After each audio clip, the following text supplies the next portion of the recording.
I wish good things to you who's watching this. I am Alexey, and this is the 2026 Carcassonne Champions League playoffs, where only 8 of the world's strongest players remain in contention for the ultimate prize, which will be decided over the course of the next couple of weeks.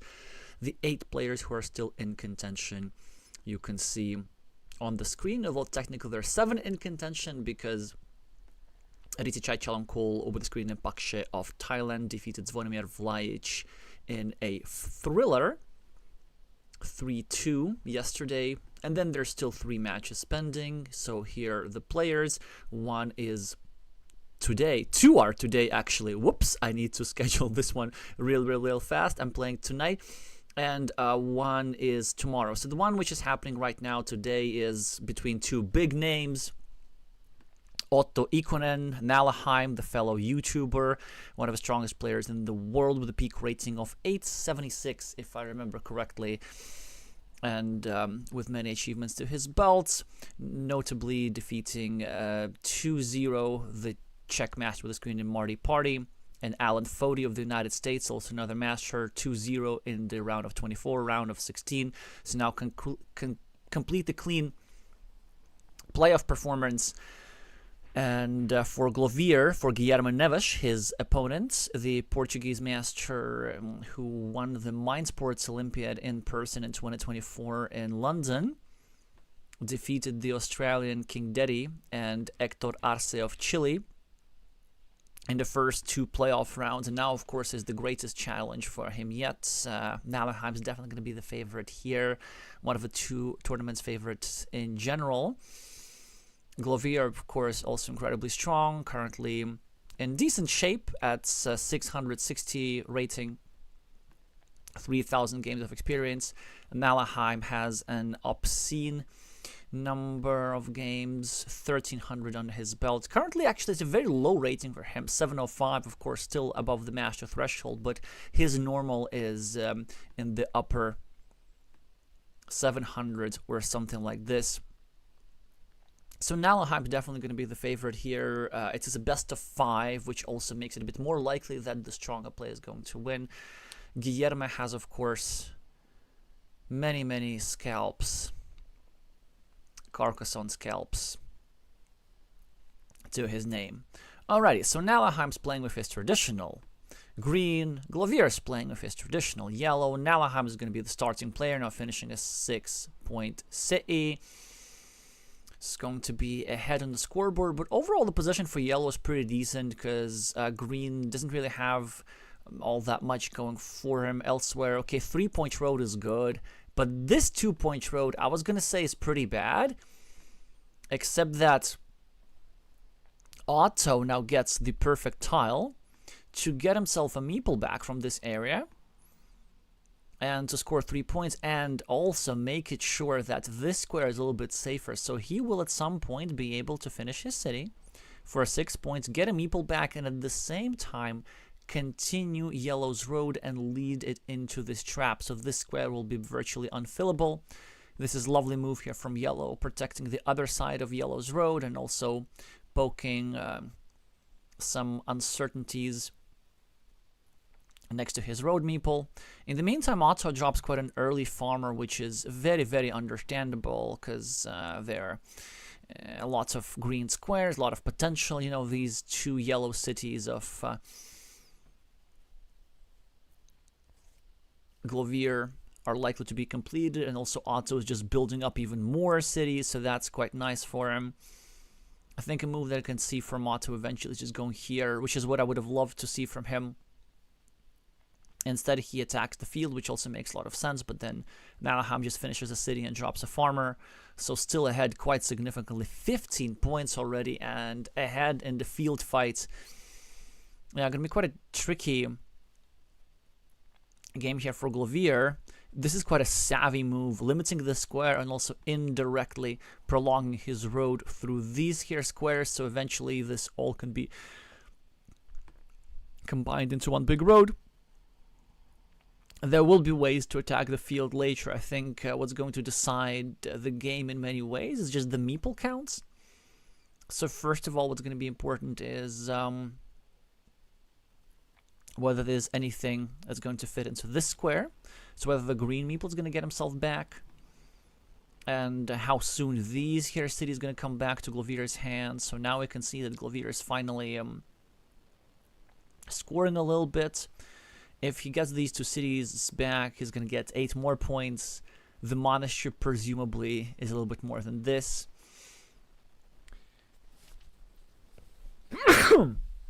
There is a difficult issue with these two meeples, because I was thinking that maybe yellow could get a curve and then a monastery or something, but then this square is a bit restricted, so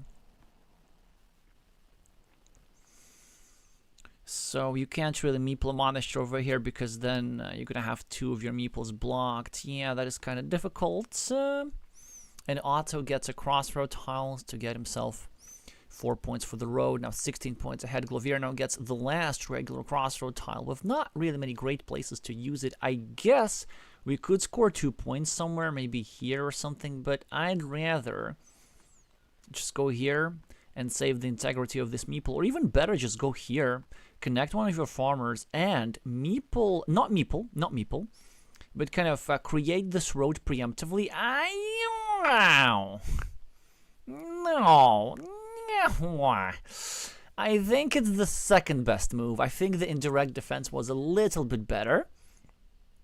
First of all, because that way you're only leaving yourself 2 tiles, right? And because you already 1 rose is over here. So ideally, I would have wanted to move like this, right? But then there's more to it. Okay, so Glovir is gonna finish the city and drop a farmer, which is very good for him.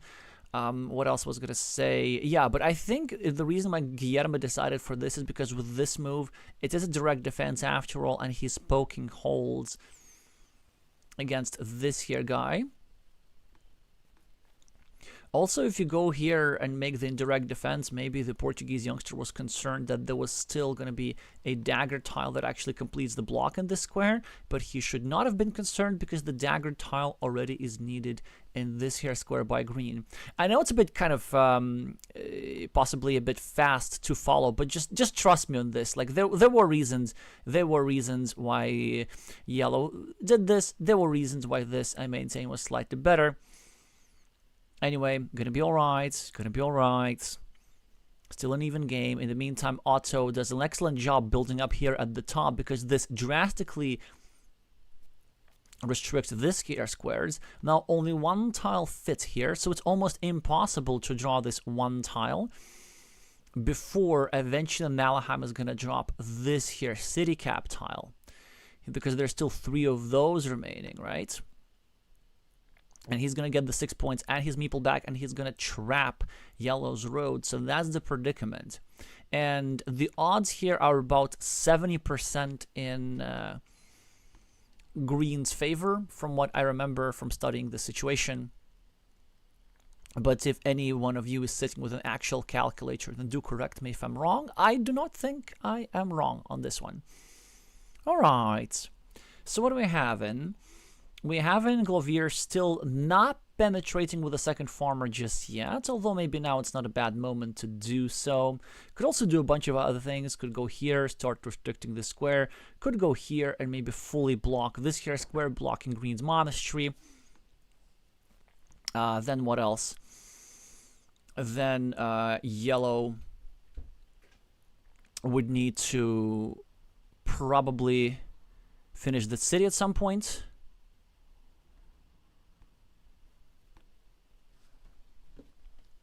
Yeah, that's a good move, connecting to this here square.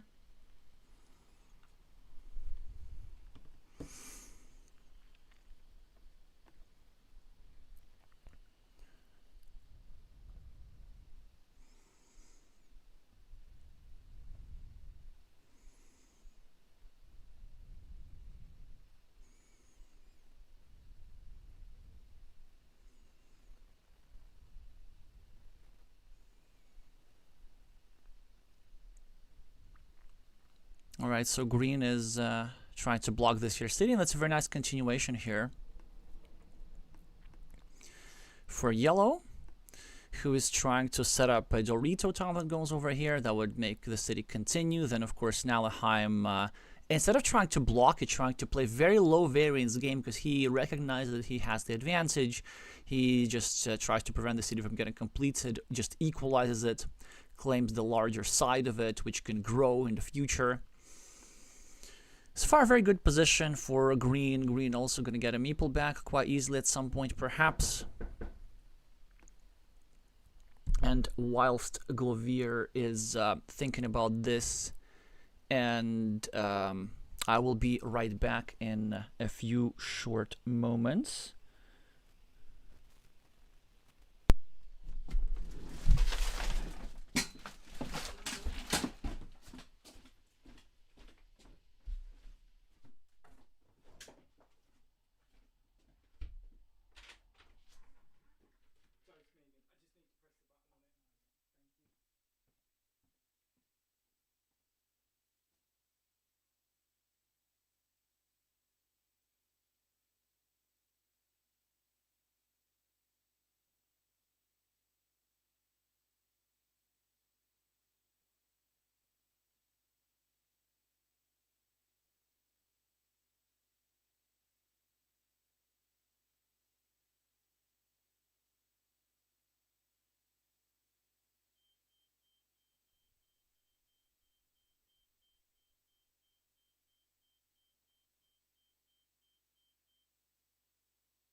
Alright, so we should be back right now. What else? What else? Nothing much really has changed in the position except for Nalheim getting an 8-point city and a 14-point advantage on the scoreboard, which means that this poor yellow guy has only one tile now remaining that fits into this square.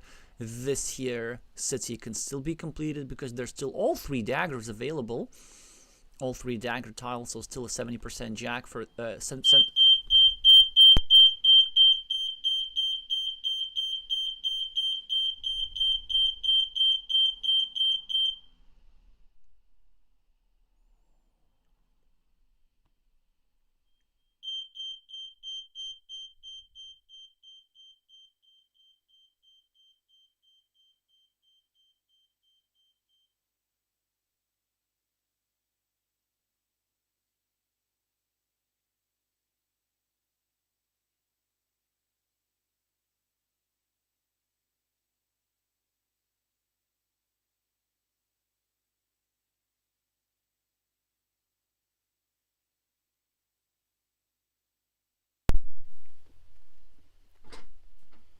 Do not be alarmed if you heard any noises. Apologies to whoever's ears might have been affected, but we should be quite fine going forward. Nickel is asking, hope not a fire alarm. Well, it is actually, but it is being tested, so everything's fine. I think it's over now. But in case it still happens, I'll just gonna shut off my mic real quick. Yeah, hi Helge, hi Natpira, hi Juan, hi Devaka, hi Self-Evident. There are several things that happened in this position already since we're talking, but most of them were already mentioned. So the magical tile was already drawn. Yellow will be stuck here. Yellow is not really losing that many points, which is good for him. But Nalheim is now going to get 4 more points and finish the city and drop a farmer. They're currently 2 farmers per side, and now a 3rd one is waiting to penetrate either through the top or through the bottom. Yeah. Whoop. Sorry, Helge and Sergey, did not mean to scare anybody of y'all. No fires anywhere.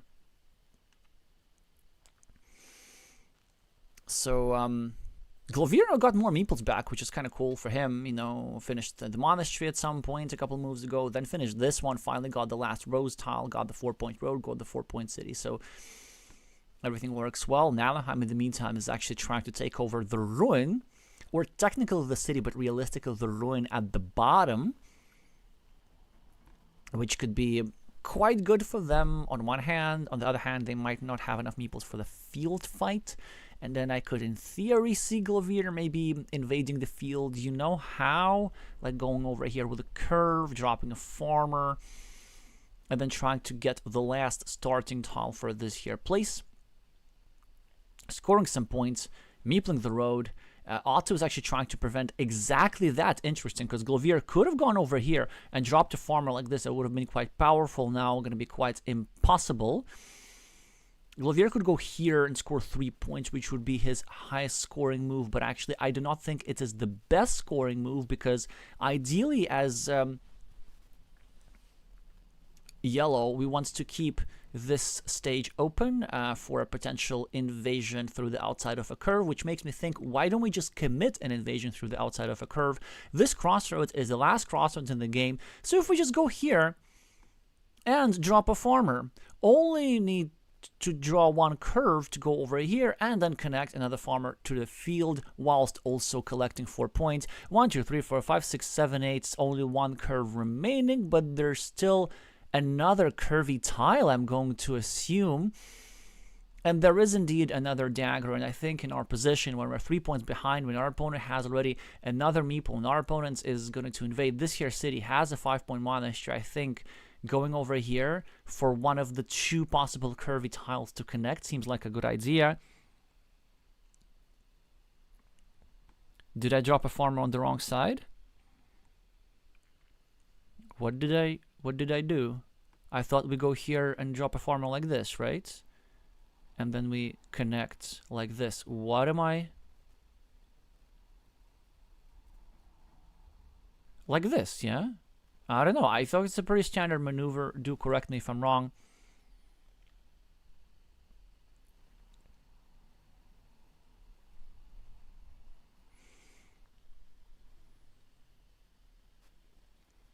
Oh, okay, the dot. Gotcha. Hi, Besson. Yeah, but y'all know what I mean. You know what I mean regarding dropping the farmers. I think Guilerhme has to go for it. It's just too powerful, you know. 2 tiles at this stage of the game is even more than 75%. It's a good chance, and he goes for it!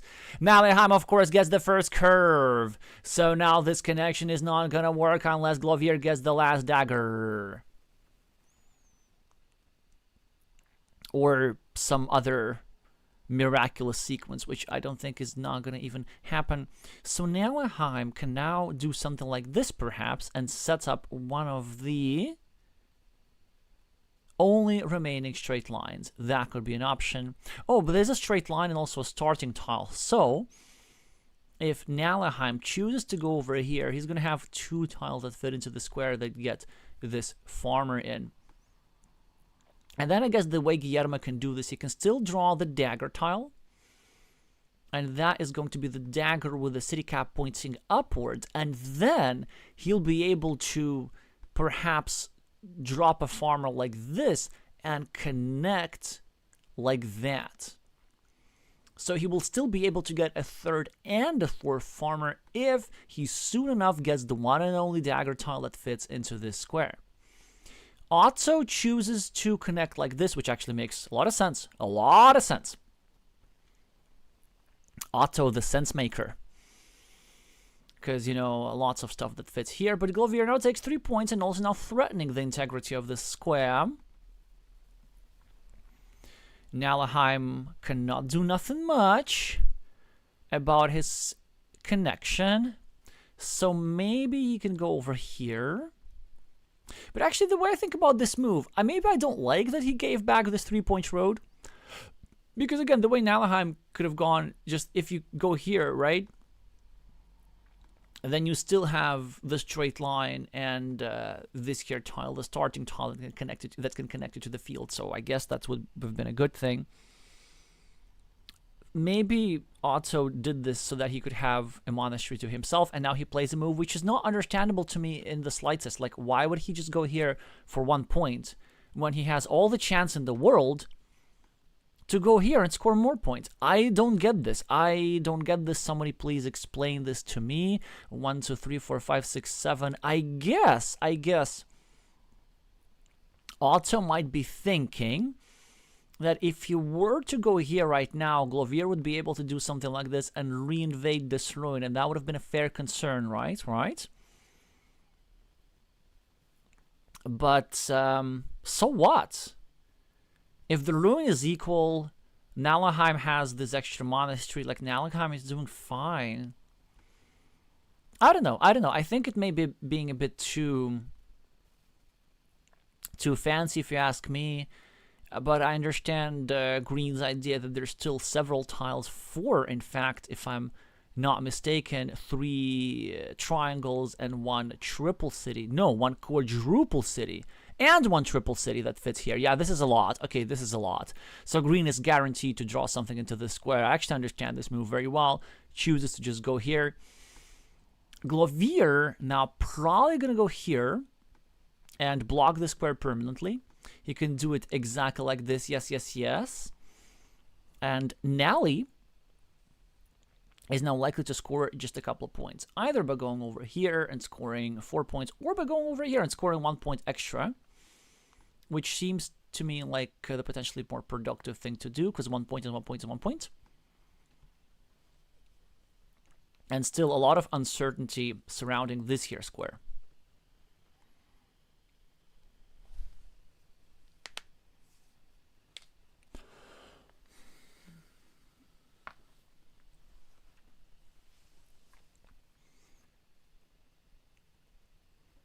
Oh, but I think I know what kind of ideas Otto has. So he's now quite worried about this farmer getting blocked. So he could, yeah, exactly, do this. And then hope for the last remaining straight line that goes into the square. So if Glovir gets this here tile, and Nalheim gets this here tile. And then everybody is happy because the field has been equalized. Both players are short on time, especially Nalheim. And Glovir is now trying to set up a blocking platform against this square, which Otto can do absolutely nothing about. Oh, this is getting perilous for the Finn, to the point that I start doubting who even the favorite here is. Probably Nalheim, actually, because the most of the time, either both of these farmers connect or neither of them does, then all the fields are equal, except that this guy even scores 3 extra points, and then this here monastery roughly equals this road, but eventually Green is going to come up with this here ruin, and it's actually rather brilliant of him to delay, and this is also brilliant of him to just pick up this here ruin as well. So Guilerhme is going to have even further difficulties scoring points. I guess he could go here. Oh, this move I really like, because you know what this move does? Actually, not all that much.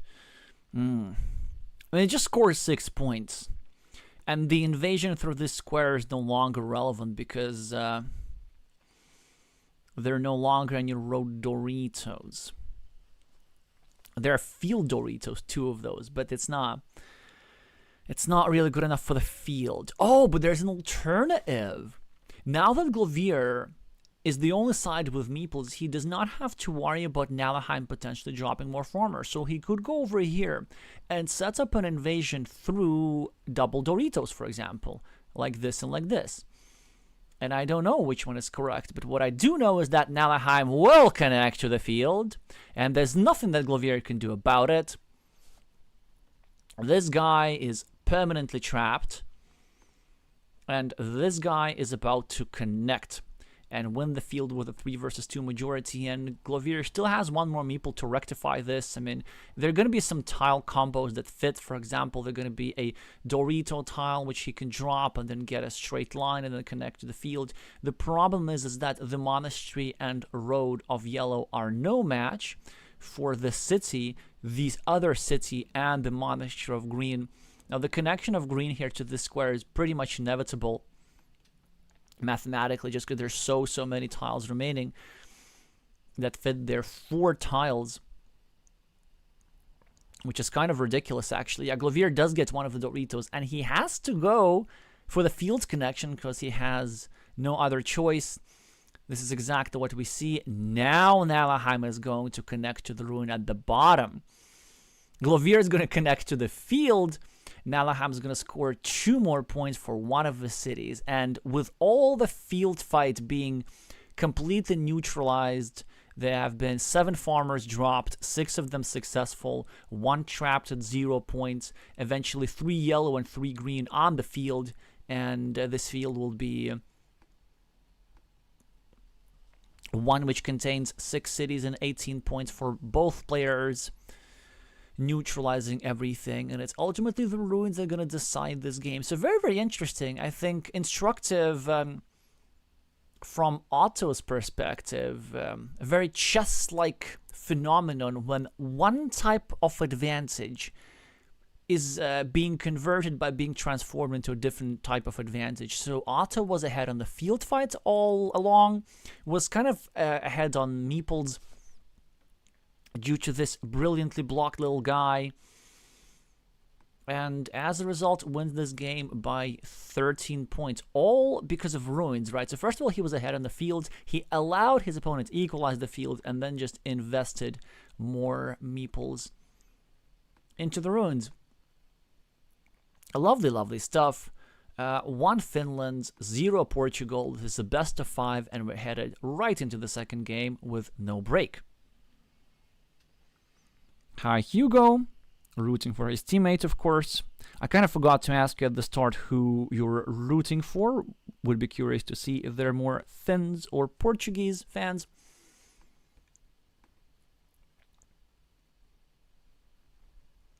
And while you're at it, make sure to meeple the like button. That would be quite important to me. It would make me feel quite good and validated, and that would make sure that I will be able to commentate with a good mood continually.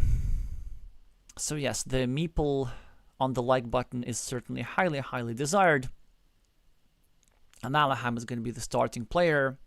Glovir is going to be one who draws the first monastery, places a bright red. Bright red? Why did I do this again? Why did I do this? I meant bright yellow. Yellow. I was thinking yellow, and then my mouth said red.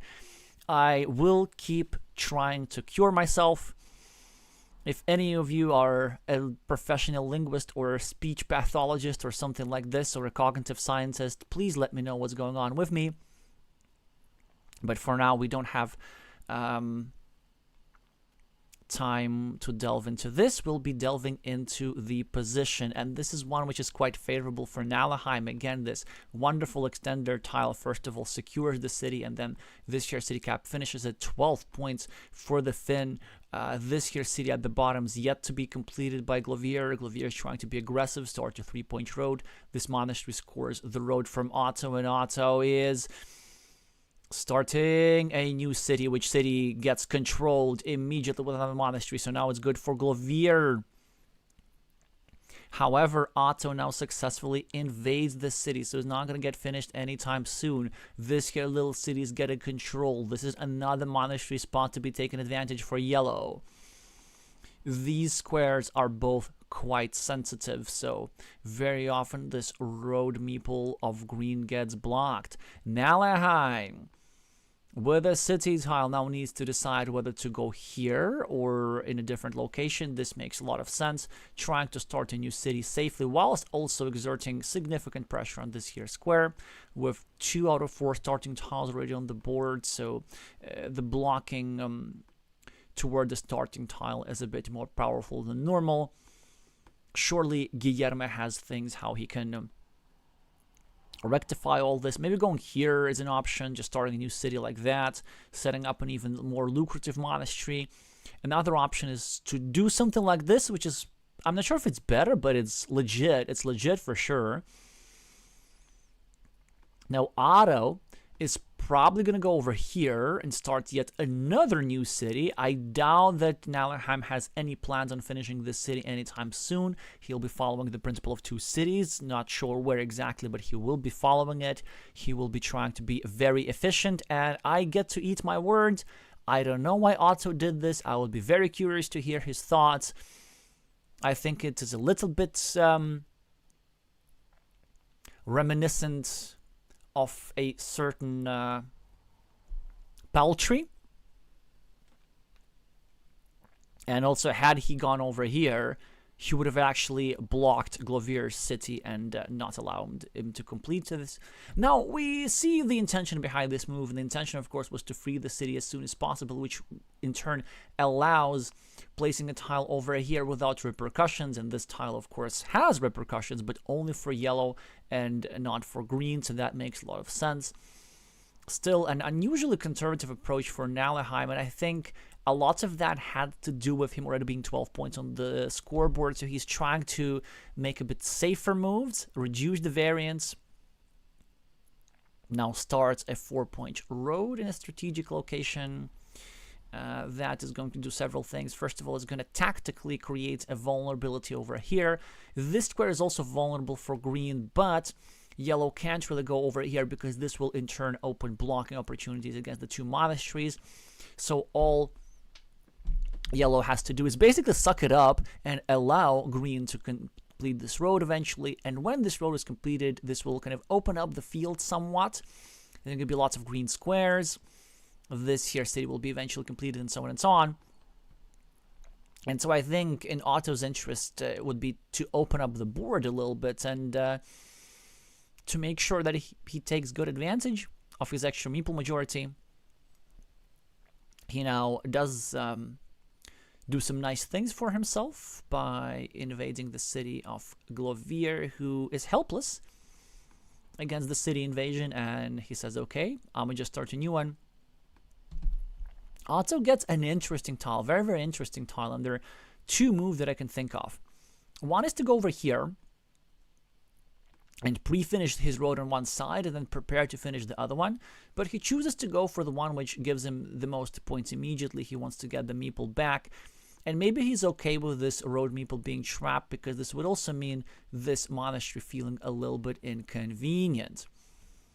Glovir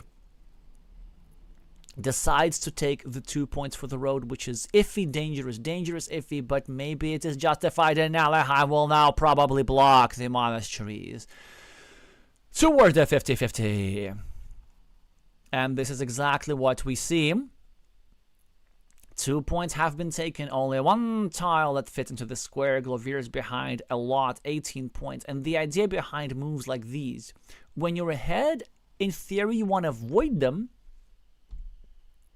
because that way, even though there's only one tile that fits into the square, you increase the impact of that tile, because like Glovir is going to go over here and score a lot of points.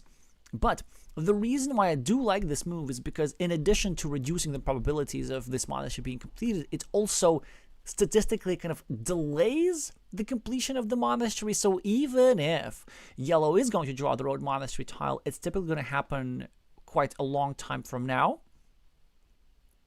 which means that yellow is going to be in meeple trouble, with meeples troubled in these two monasteries for quite some while, which will yield problems for yellow. Well, yellow has, however, like built up one of the monasteries, so he's fully set up the road monastery over here, which will give him the advantage if he draws them soon enough. Then also this here setup from yellow was very nice. He's trying to get something like this, which he cannot really do anymore.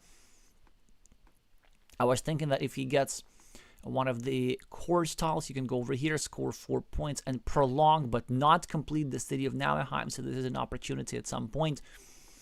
Otto with a straight line.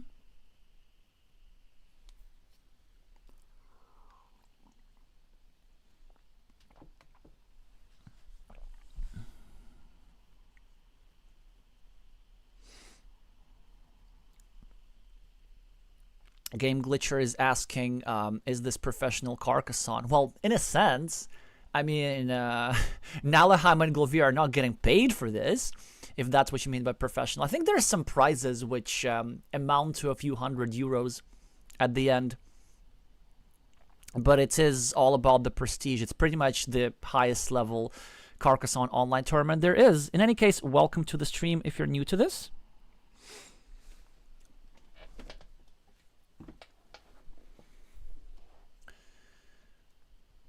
All right, Nalaham is going to score 3 points and draw the last crossroads, so fewer scoring opportunities. One more crossroads has been drawn for a 6-pointer on the left. Pretty much natural move so far. A lot in this position is going to depend on when and whether this road monastery has been drawn or will be drawn by yellow. And also another factor that could increase yellow's chances is maybe drawing the starting tile soon enough. That would allow him to build an 8-point city potentially here and maybe get 1 meeple back to fight for some more fields, because Otto has started a field on the left which has already 3 completed cities on it worth 9 points. Glovir has cleaned off one of the city caps but inadvertently dropped another, and Nalaham actually has now an opportunity to go over here and drop a second farmer and build 2 adjacent fields with the power of geometry. Something that I'm pretty sure he's going to end up doing, but I know Otto's time management. He tries to be quite deliberate about his moves. He's probably going to spend some more 10 or 15 seconds here. Especially, yeah, before dropping farmers, you want to spend a bit more time than before other moves, simply because it's a strategic decisions, because farmers never come back to your hand. So once a farmer is there, it is stuck. And I think Otto just needs to evaluate, okay, if I drop a farmer now, how detrimental will it be to me that I'm going to be playing only with 1 meeple for pretty much the rest of the game? And he says detrimental. The farmers are just too good. And Glovir is going to drop 1 farmer to equalize straight away. He could either get a crossroads and connect to this here green guy, or he could get some sort of road tile and connect to this here green guy. In terms of points, it does not really matter. This is a great tile for Glovir. He could either go here and score 4 points, or could go here. Yeah, that also works. Totally works. This is probably even better. Nelly, 5 points ahead, is going to score a city cap. I'm not sure which one. Maybe this one, maybe this one, maybe this one. I genuinely do not know which one is best. Actually, I think geometrically, this one is best, because even though it violates the normal principle of wanting to take care of the unrestricted city cap first, so in most situations players would go for this here city cap. What I like from this here move, and this is exactly what Otto does, is that it makes sure that there's no access, no different platform for this here field on the left. And whilst Glovir has equalized this here field for 9 points, this here other field for 9 points is yet to be matched in strength. So Glovir does not have any platform where he can realistically drop a meeple to equalize. Not that he had a meeple to do this in the first place. With 23 tiles remaining, you're not going to really go around dropping your last meeple. So let's see how the Portuguese youngster keeps addressing his predicament.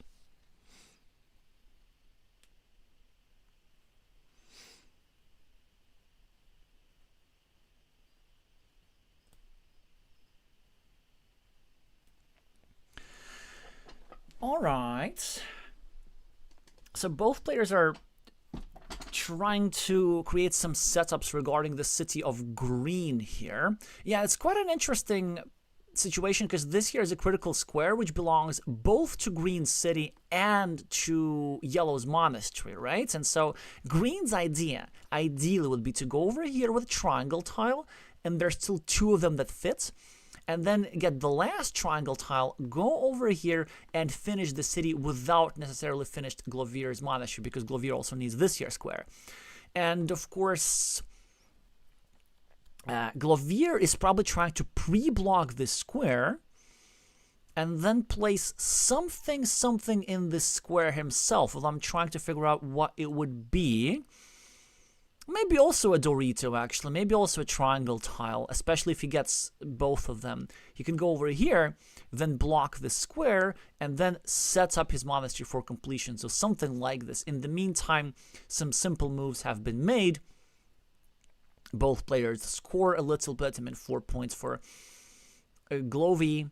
4 points for Nally is what I expect over here. There's no points in going over here because this here city cap is in a shared field, so there's no real value in field augmentation. You could go here. This is actually not crazy because this would prolong this road a little bit, but then why would you need to do that? It would open just some more connection opportunities against this here field, and 4 points are 4 points are 4 points. This is exactly what our grandmaster and fellow YouTuber is thinking.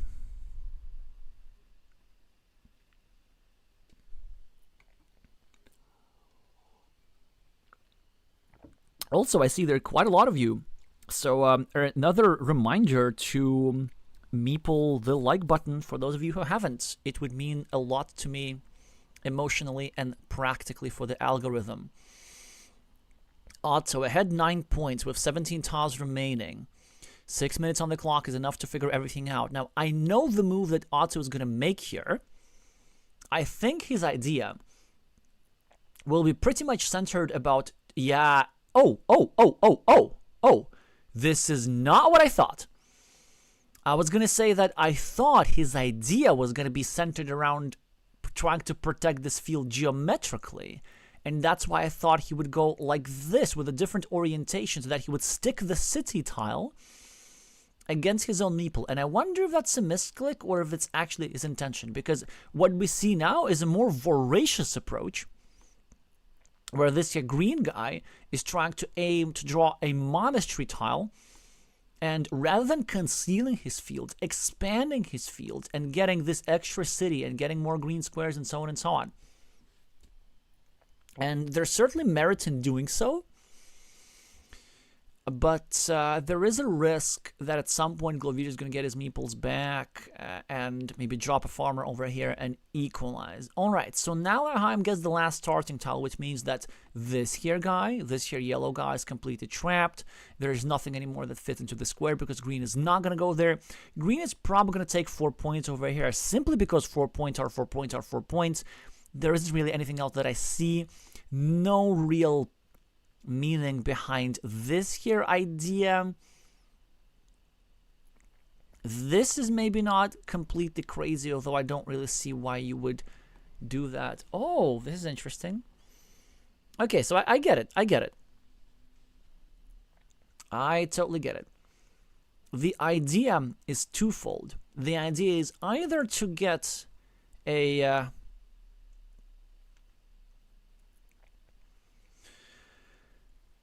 triple city with a road and then triangle tile to complete this city with this pattern, or to get one of those and then go over here and complete this city with this here pattern. And this is exactly what he goes for. This is a bit of a high variance move, but it's just too good. This move is too good. And on the other hand, it inadvertently helps Glovir, as Nalheim scores 4 points for the roll. Glovir scores 9 for the monastery, 9 for the monastery, 9 for the monastery. Now has 3 meeples in hand and a boatload of points. And Nalheim now quite urgently going to need this tile over here, but he does not have it. So what can Otto possibly do? He could go over here and try to expand his field, but this opens up multiple connection opportunities. Glovir can drop a farmer over here, or Glovir can go over here and drop a farmer and connect like this through that square. So the move that we're probably going to see from Otto is a patient one. I think the play with the green meeples is likely to go over here and then expand the shared field on the left and leave the expansion of the littler 15-point field on the right, which is not little actually at all.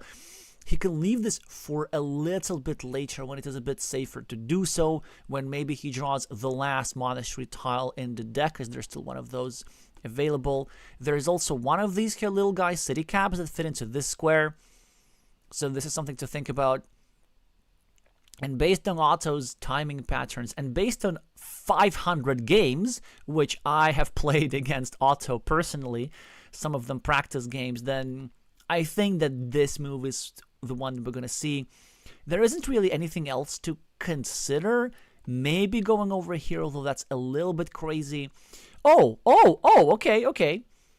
So Crazy is a bit of a stretch, but I can explain the idea here. The idea is to create a pre-blocking platform. So if Glovir decides that he's adventurous enough to go over here and drop a farmer and try to invade this field, Otto has, with this move, created an opportunity to draw a city tile or something, and then block this here potential invasion square pretty much permanently. So that's really smart.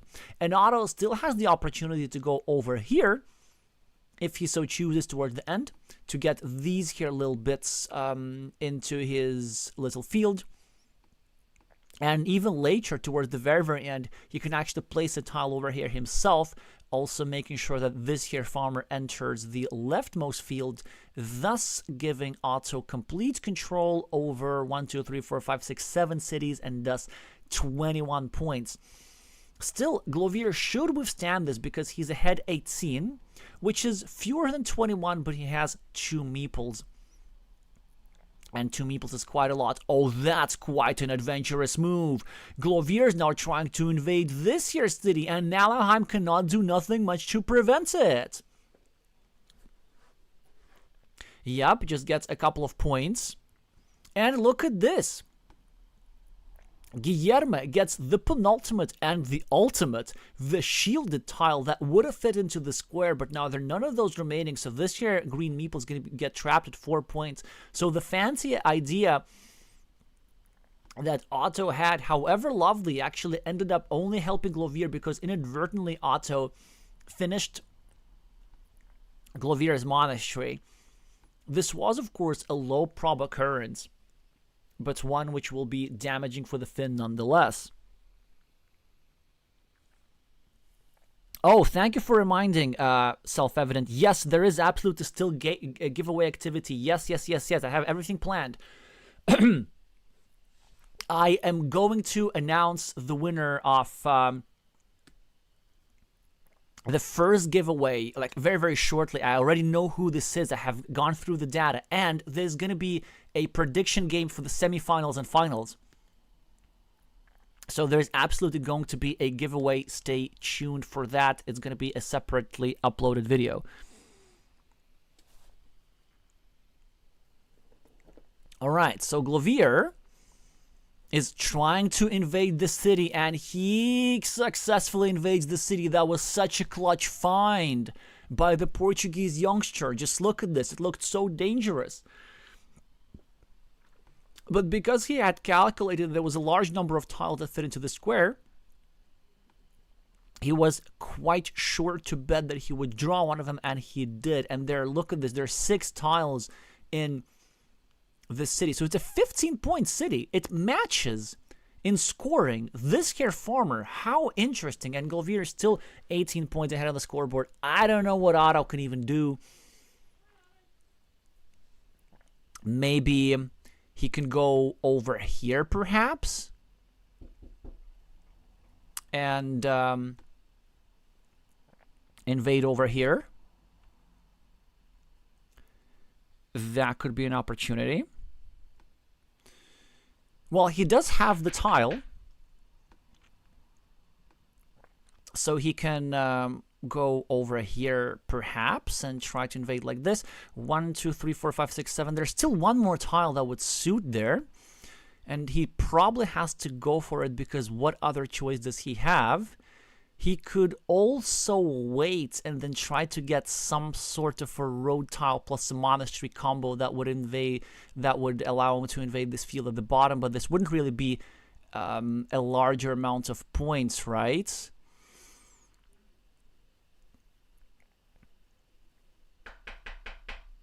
And he does successfully invade.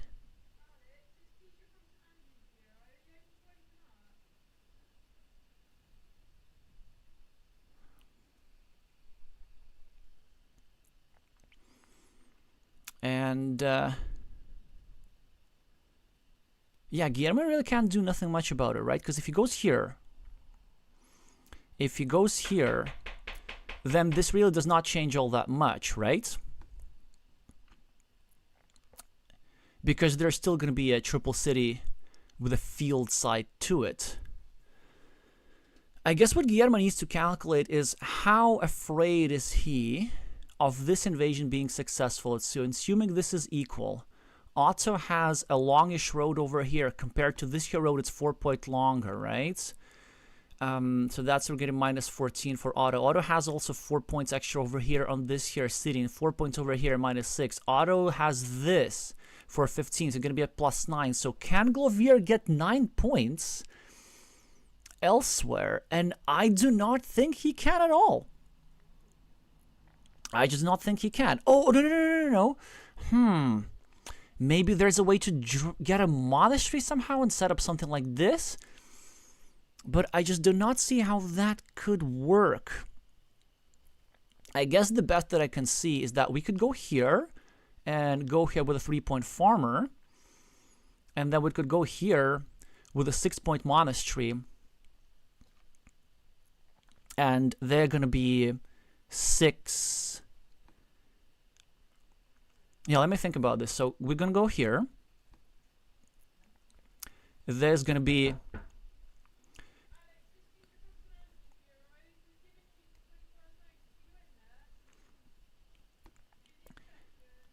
They're going to be a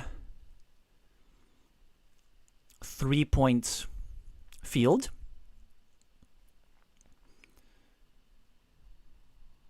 And maybe a 6-point...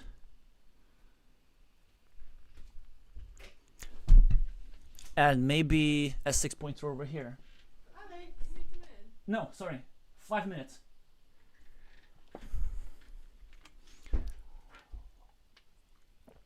Sorry about that.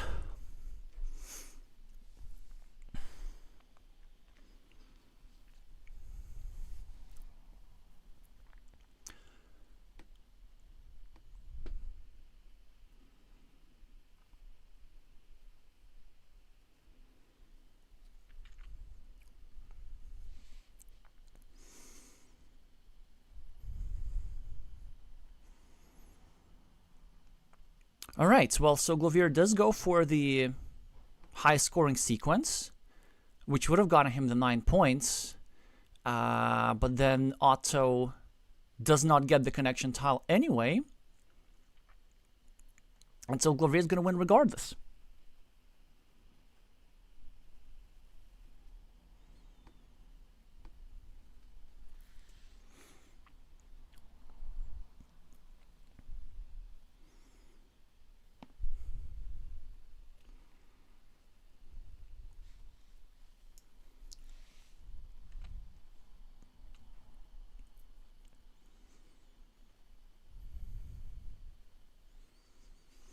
So what can Glovir do? I mean, it's quite easy for him. He can go over here, right, and just share the city. But I think what he needs to do is to actually calculate, just double check if Otto can connect over here at all, if any block is needed. It is not needed because, I mean, the monastery should be the remaining tile, so this is quite easy.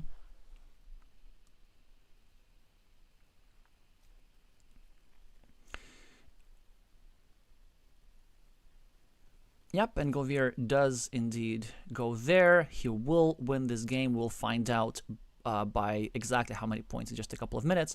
And I'm going to take a short break for 2 minutes.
Oh, okay. Thank you.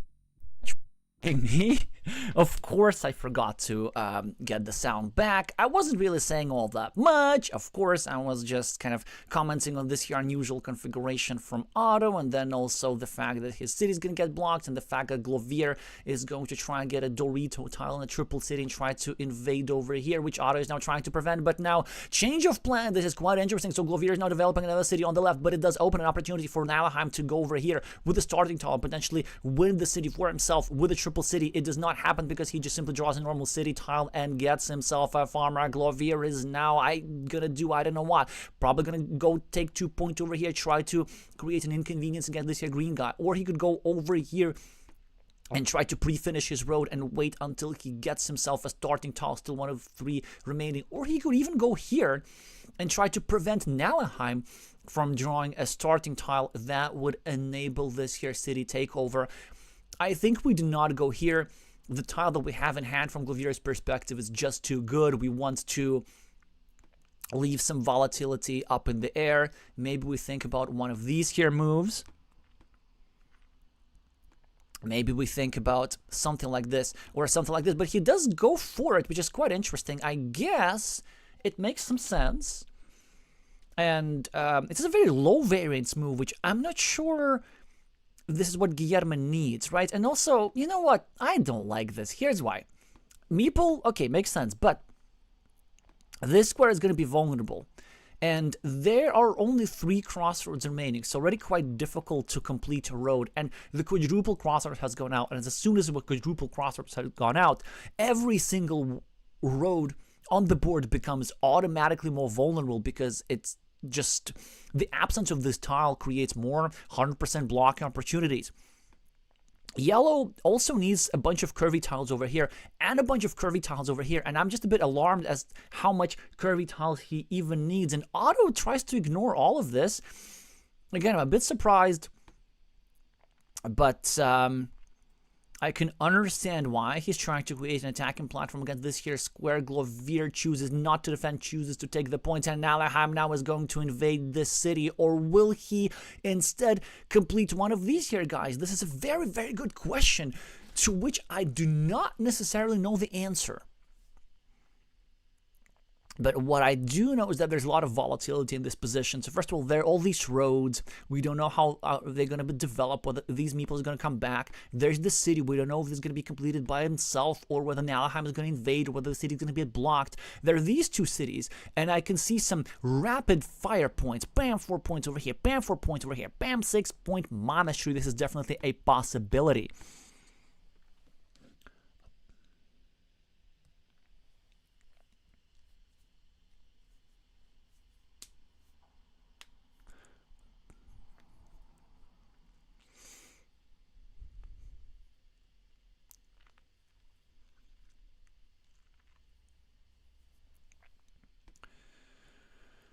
Alright, so Nalheim does invade, and Glovir gets a lovely monastery which he uses to control 2 of Nalheim's city camp and score a bunch of points at the same time. Probably I would have preferred maybe pointing this monastery like this, just so that in some situation you can score 2 quick points and create 2 inconveniences against this here city. But it's whatever, we can do it with the regular tile nonetheless. Nalheim is going to finish the city and start a new one. This city is still in peril, and in the meantime this square is in peril, which means that this here road meeple is in peril, and this road meeple even more so, because out of the 3 crossroad tiles remaining, Glovir is going to need 2, one in this or this square, and 1 somewhere in this here area to just get his meeple back. Glovir is now trying to be extra aggressive and try to invade this here city. It does not work in it, because Nalheim immediately re-invades. But this should be completely okay for Glovir, because if he can manage to get some sort of a Dorito tile over here, he'll make sure that this all develops into a big ruin, and this farmer will remain at 3 points or max 6 points if a tile goes over here, which eventually it will. And a lovely move here from Glovir, creating an inconvenience against this here square. Nalheim now needs to make a choice whether to go over here, or simply in the most natural place, which is over here, just to take all of these points. But maybe going over here is actually even better, just to score 2 points, and then try to get a Dorito tile to get into this square to create a shared city, which would not only capitalize on the 4 points extra that yellow has in this area, but also give extra points for this here farmer.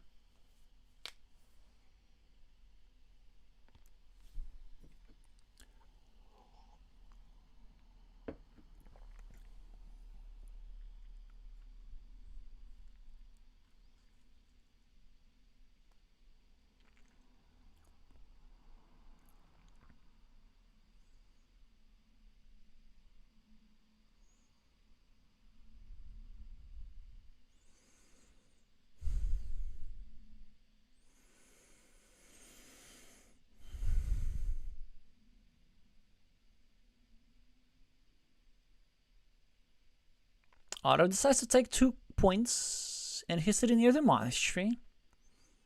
This allows Glovir to successfully entrap all those guys, making this here field of green quite unattractive, but it is still a good position for green because even though this meeple is lost with not many points, this meeple and this meeple don't have a great chance of recovery. I guess Glovir does have this lovely monastery, but then again, Neves has some sort of threats, maybe building something like this. In fact, this is probably the most likely outcome because I'm looking at the remaining tiles and I'm seeing that there's still 4 of these guys available and 3 of these guys available, and Neves can quite easily get a combination of Doritos tiles like this to build up a city around the monastery square. Okay, so Glovir gets extra road points, gonna really try hard to go over here with a couple of curves, just prolong the road. Neves now gets a couple of extra points and draws a crossroad, so only 2 tiles remaining to fit into this square. Glovir gets some sort of a scoring tile, which he uses to create an inconvenience here. Makes a lot of sense. 3 tiles remaining in this area, and this here tile that would fit here is already needed in this square for Neves to score points. Neves now probably going to go here, develop his city, and try to get like a couple of city cap points.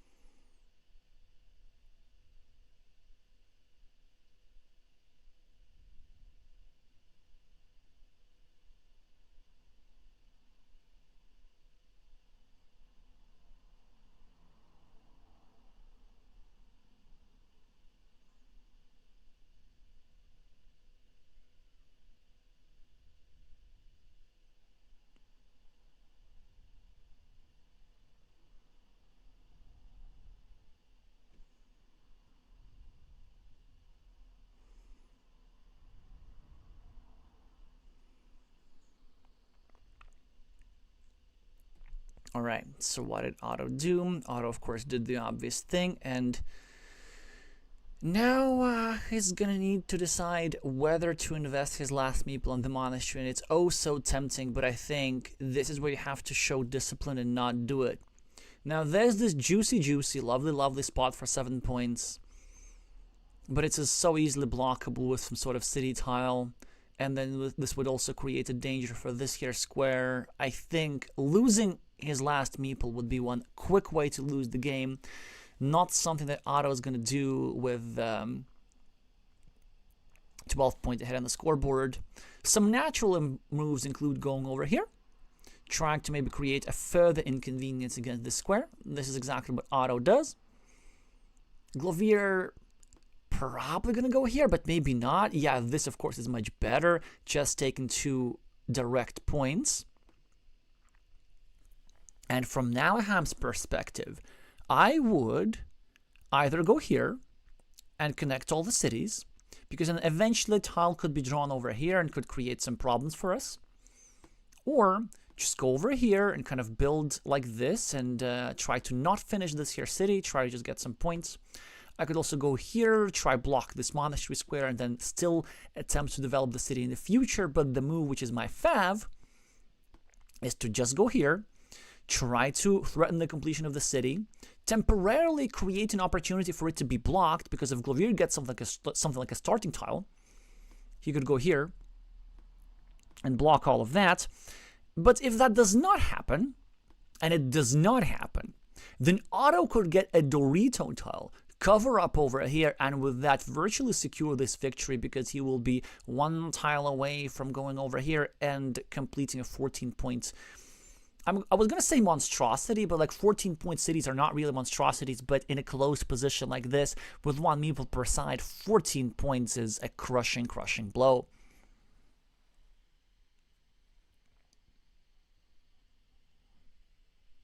Self-evident is pointing out that Otto is running his time too low, and I probably have to agree with it. 5 minutes for 24 moves is not really enough, but I can understand also Otto very well, because this care move really required a lot of calculation. Like, before you place a move like this, you need to decide whether it is even worth to do so, because you kind of need to check how many blocking tiles are there, you need to check how many configurations fit there to complete that city, and so on and so on and so on. Alright, so what is Otto going to do? He gets himself a dagger tile.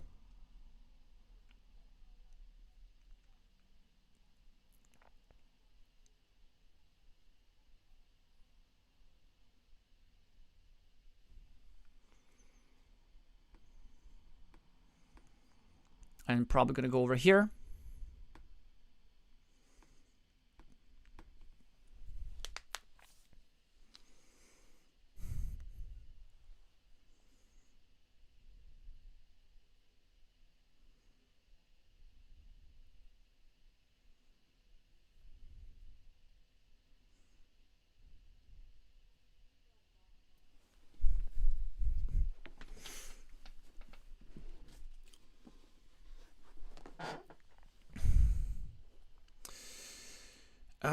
Yeah, this move makes a lot of sense. Sorry, I'm getting distracted a little bit. It is rather a long stream. I'm going to try to be focused a little bit better now. So Otto did this.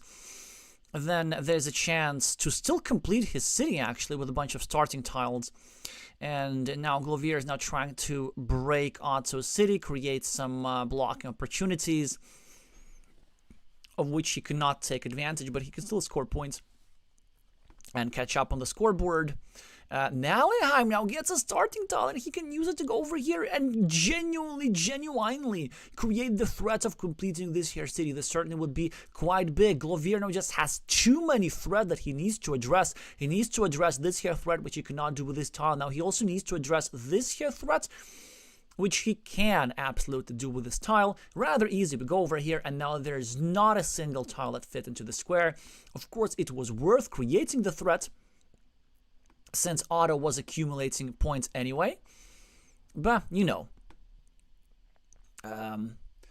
not too much to worry anymore for Glovir. And Guilerhme, now that the square has been covered up, decided to muster the courage to place his last meeple in the role of a monk on an 8-point monastery with still 1, 2, 3, 4, 5, 6, 3 remaining curves. So 3 tiles remaining that fit over here out of 16. It's a pretty good situation to be in. Then there's also still opportunities to expand or even finish this here city, and Otto's ahead on the scoreboard to begin with. I think it's a completely sound decision by the Finn, and also shows a great difference, right? When this square wasn't there, this monastery was very unsafe, but now it is very safe. 88% chance, or even a bit more, for meeple recovery.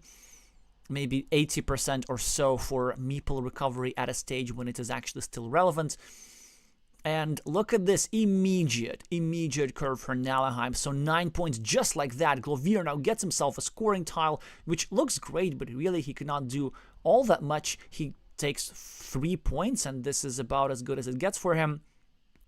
Minus 14 for Glovir on the scoreboard. Guilerhme gets a lovely tile for himself, but will he go for it? I don't think he's gonna do that. It's just too difficult to find the courage.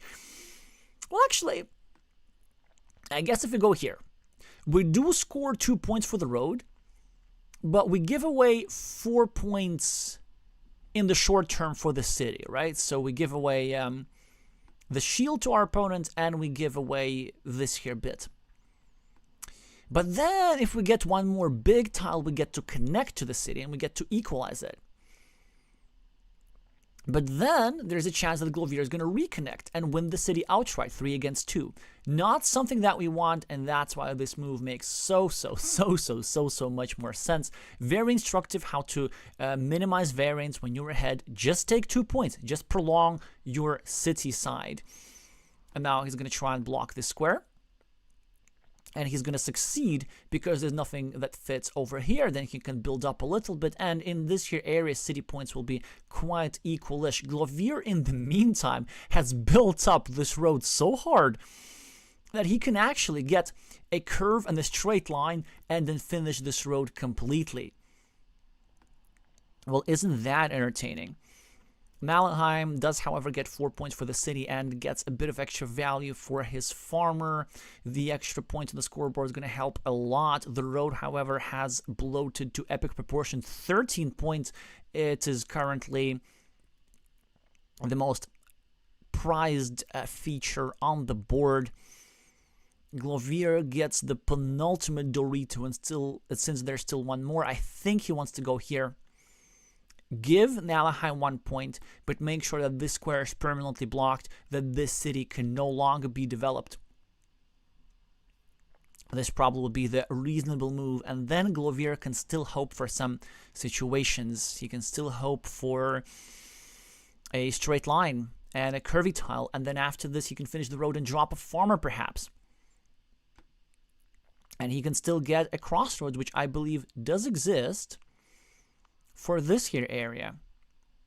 Yeah, actually, look at how much yellow is suffering. Going, I think, too extravagant on this here city situation. Nalheim gets yet another crossroads, right? And he chooses to take 3 points, which is the most that he can do. Plus 17. And Glovir is now going to try and complete this here city, which is his path to victory. Honestly, quite a legit path. I really like this find. 1, 2, 3, 4, 5, 6, 7, 8, 9. Only one Dorito remaining in the deck, but shall we go for it? We can go for it. Really? Really? Okay, there is something I do not understand. Is Glovir playing as if he's ahead? Or does he have the intention of building the city with 2 city caps? This is the question that I'm asking here. Again, so there still was one Dorito tile available. But instead, I guess he's setting up a city cap and another city cap. Well, I guess it sort of kind of works. What if he goes here? He can just leave this tile alone, or even better, he can just go here, get 1 road point, set up a curvy tile and drop a farmer perhaps to cover these here 2 cities. Yeah, quite a predicament here. Still seems to me that Glovir needs to do quite a lot. His road is long,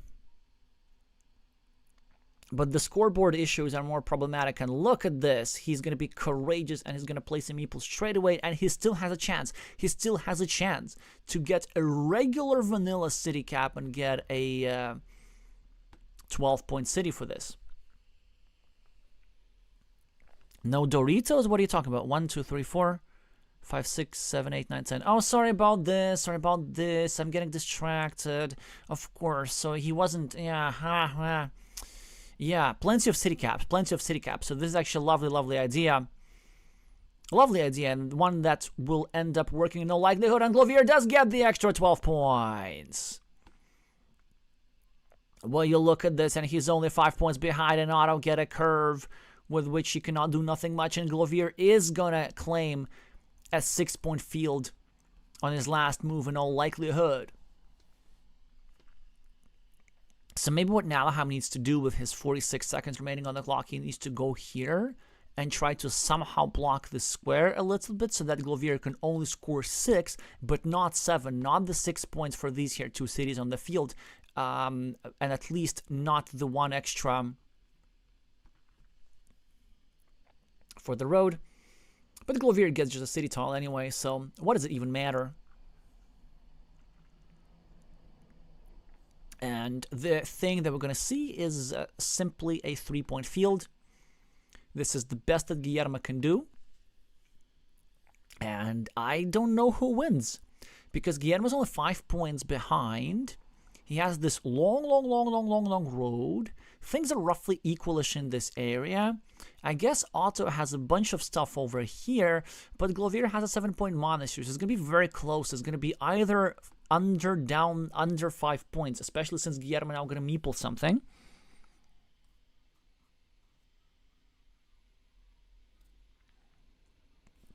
Well, I appreciate my viewers calculating faster than myself, saying that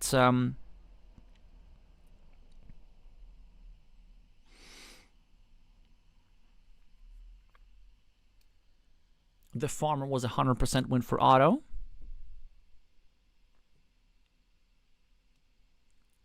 Still valiant effort by Glovir. Also, by the way, we're quite close to our viewership record, which I immensely appreciate. Especially appreciate the resident channel members Millie and Nicola, who are here at the moment. So yeah, to make sure that we can set the record, ideally meeple the like button for the algorithm. It would help quite a lot to get more viewers of competitive Carcassonne. Glovir is not placing his last meeple yet. I think he's trying to calculate something, and I think his calculation is legit. He's basically trying to figure out if there's still a way for Nalahheim to score a point for this here city cap, in which case it is probably correct for Glovir to go over here. But not really, no. I think even without calculating, Guilerhme can just go over here. Like 3 points are 3 points are 3 points. And I think this is correct regardless of what the last tile is. And eventually he did understand. Yeah, and Nalahheim did have a city cap with the road, but here's the idea. So Glovir gets the 3-point field, and Nalahheim gets the 3-point field extension for himself. So this is equal. And had Glovir gone over here for net 1 point, then Nalahheim would have scored 1 point over here. But also wanted to point out something awesome that Otto did over here. I kind of didn't entirely figure it out, but this was the only move which blocked farming opportunities for Glovir if Glovir were to draw this tile. Had the tile been reversed, had Glovir drawn the roads, and had Otto not placed this move, Glovir could have gone over here and dropped a farmer for 6 points in a way that covers both this and this here city. So that was clutch. Again, Nalahheim would have won either way, but still trying to max out that point difference and still trying to be precise in the end game. And with a 7-point difference in this one, he's going to surge ahead despite the valiant effort of Glovir and building up this here 12-point city. Alrighty. So, fourth and potentially last, who knows, game is starting, and Nalahheim is going to be the starting player yet again, so definitely has been the luckier of the two on this here draw. However, still many tiles yet to be drawn, 65 to be exact, and Nalahheim has a bunch of good stuff, has the first monastery of the game. However, Glovir is going to get the better one here for 5 points, or maybe here somewhere. We're going to find out in due course. Actually, this move I don't really like. I guess we have to make it out of necessity, but relinquishing this here road and allowing Nalahheim to control it. Yeah, exactly. You see, I guess it's still good monastery. Like, we still had to do it, but it's so annoying that we allow our opponent to pick up such a good road and then they're threatening a city. However, it's his Glovir who is now ahead on the scoreboard with 10 points as a result of this completed city, but not for long, as a 6-pointer. And a forced 6-pointer comes Nalahheim's way with this here tile, placed here by yellow. It was actually the only place where yellow could have placed the tile, and so yellow did. A bit of a Zugzwang or Zugzwang, to use proper chess terminology. But at least what this move does is it creates a blocking platform against this here square, and now Glovir is likely to trap this here meeple permanently. Guilerhme already has another meeple invested actually quite early, and even uncharacteristically early for himself. He tends to be a bit more cautious with this sort of stuff these days, but he figures that this here farm has so many green squares that it's just bound to develop properly eventually. We can see exactly that. A city cap dropped next to his 2 monasteries onto green's field, and then city cap is going to keep popping, and green's going to keep developing this field. Guilerhme, with that 5 points,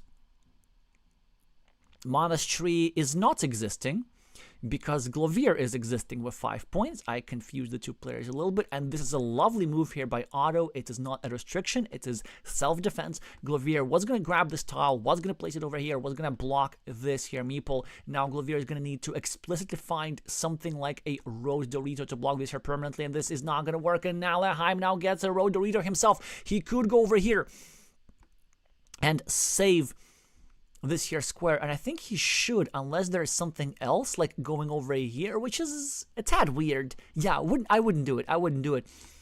I think we need to make the normal, natural, healthy human move. Go over here, take the 2 points, threaten maybe getting the dagger tile, claiming the road, getting the splitter, and finishing the city for 14 points and running away with the game and the match. Reminder to you all, this is a best of 5. Guilerhme is ahead 2-1, so if he wins the next one, then Glovir is going to be eliminated, and Guilerhme is going to advance to the semifinals.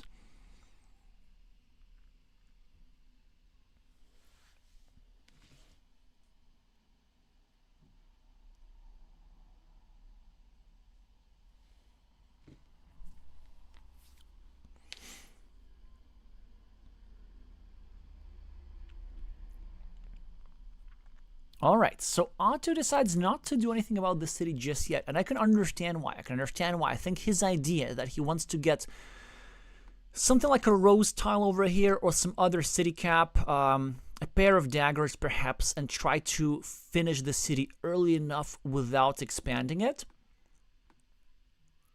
It is quite difficult for me to calculate probabilities on the fly, and I'm not sure exactly which move is the better between the two. But Otto's move does make quite a lot of sense. And I think I can see why, because you know what he could do? He could get something like this and go over here and restrict this here square to a left-hand dagger and this here square to a right-hand dagger, and still have an over 70% chance of completing the city, because there are 3 daggers each, and I am pretty sure that Otto now is going to just go here. Exactly, so that was his plan all along. Isn't that nice? Isn't that beautiful? Because it looks like you're blocking yourself, but you're actually saving yourself. Beauty, aesthetic, and not great news for the Portuguese fans, because draw a 70% figure around this here area. This is approximately how likely the completion of this here city is, and something good for the Portuguese fans. This move is quite potent, exceptionally annoying, making it so that it is difficult to complete or continue this here city. Glovir threatening to get himself a curve, so that's why Otto actually prevents the curve and also expands his city indirectly. And I think there are also plans of turning the city into a profitable ruin. He can get himself a Dorito, a extender, and so on, kind of build over here for 10 or 12 points. This is his plan. In some cases, he's going to try and complete this here city. It appears to be not necessary. Glovir, however, finishes an 8-pointer. He is ahead 12 points. But Guilerhme is building up over here, and he could actually threaten the completion of the city. I mean, city cap here, Dorito, and city cap. This here square is vulnerable. Glovir with a lovely monastery placement. And I was going to say he was going to go over here and go over here with tempo trying to block the square, but Nalaham just gets himself a crossroads straight up and is only losing 4 on the scoreboard. Now about to catch up some more. Glovir with all those sausage tiles, building sausage-shaped cities, scoring a lot of points for all that sausage. Nalahheim only 1 point down. Glovir with a 3rd monastery, setting up a 4th. Still 1 more monastery tile in the deck, and this is a roadless monastery. So a Fimo, as it is not probably affectionately known, but I want it to be affectionately known as Fimo, short for Field Monastery, not to be confused with Romo, which is short for Road Monastery. This 4-point road is actually quite annoying for Glovir, because not only it is a road, it is also an inconvenience for this here square. So let's say if Glovir is going to draw the last monastery, he's going to go over here, but then Nalahheim will use this platform and try to use it to like block both of his squares or something like this. All right. So Otto is now really building up the city pretty hard.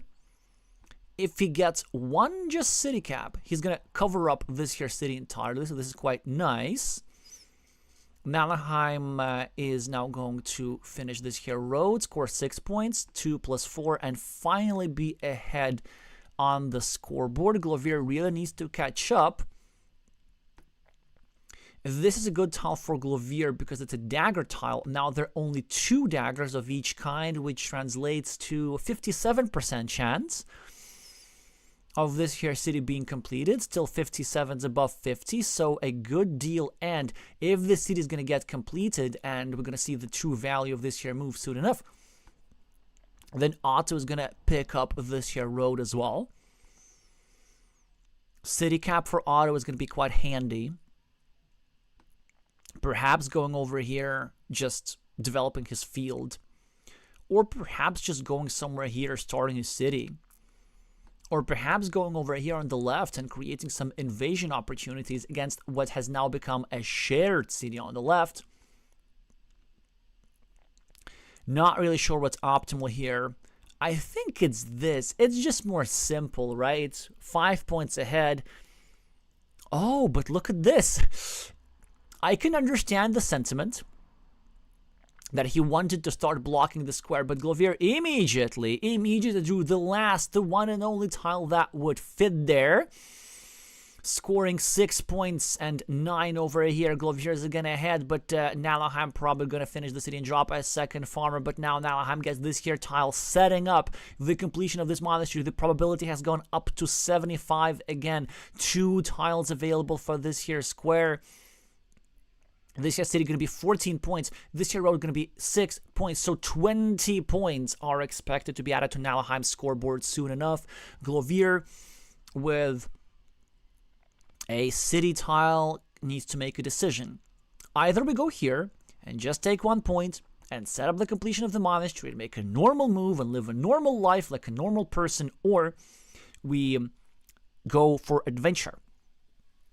We know that our goal is lofty and quite difficult to achieve, but what is the reason for playing is not a noble goal. And the noble goal is to go over here and start a city, which is already going to yield us 6 points, but then if we get bam and bam and bam, we're going to get a boatload of points, and this would be a way to counter this here setup, which is so likely to eventually blow up in our face.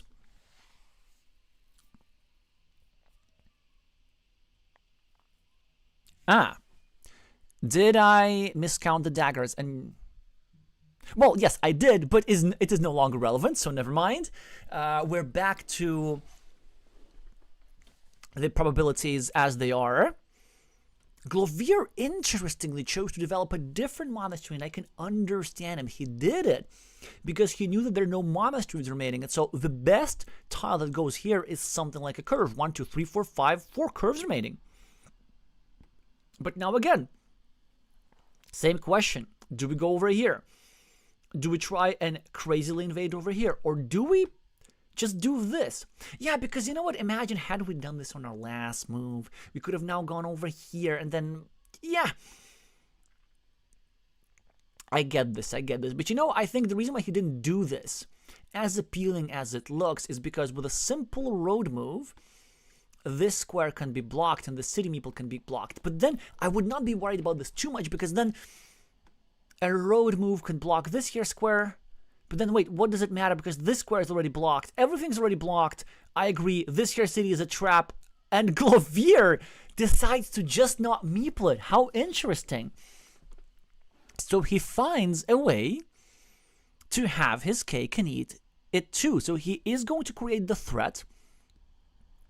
And Nalaham now is the one who needs to decide whether to play a normal move, which is what I would do, or whether to go for this setup himself instead. And then trying to draw 2 Doritos to finish a gigantic city. Now, from Otto's perspective, I think we just have to play a normal move. Yeah, exactly. And not even meepling the city cap, I also quite like. Really needs the meeples. Glovir scoring 4 points over here. And let's see who is the side that ends up taking this here city. Nalaheim.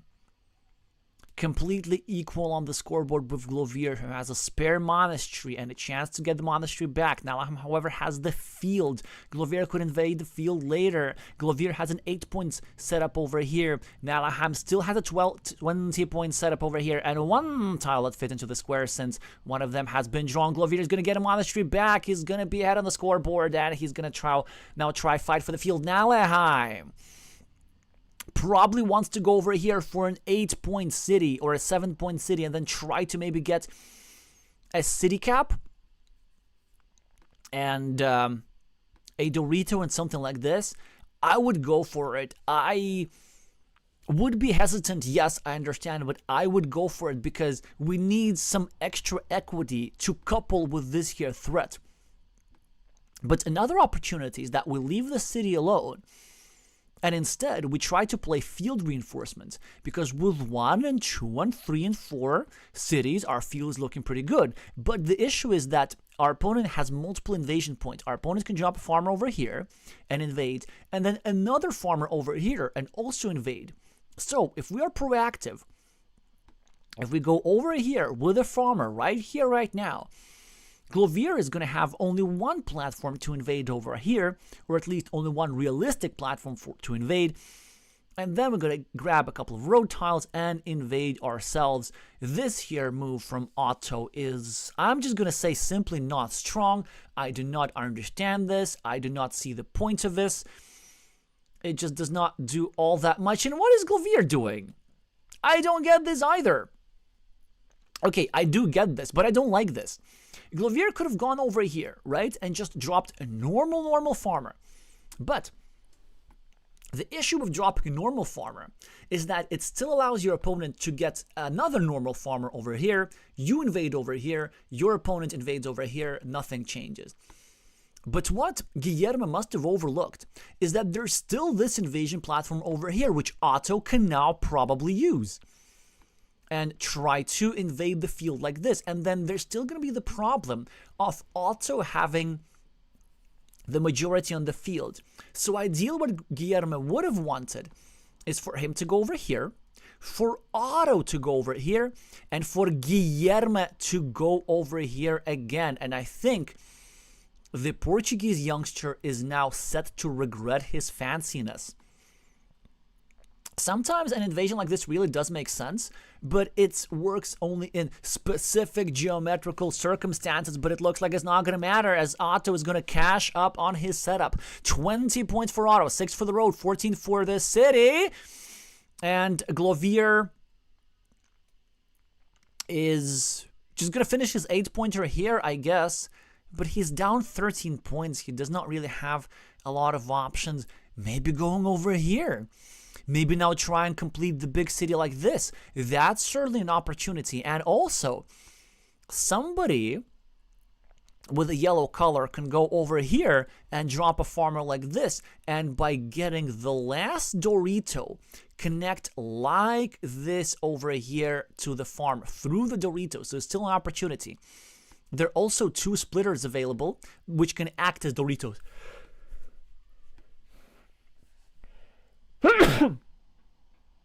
I think we go for it.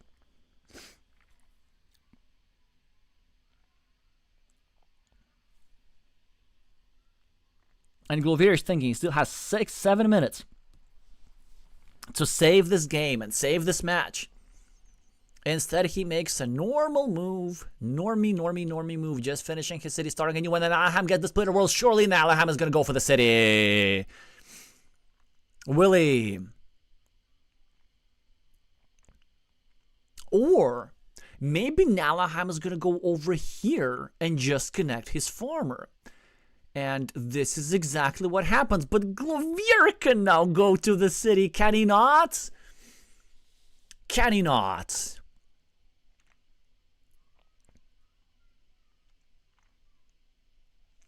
Maybe we go here exactly.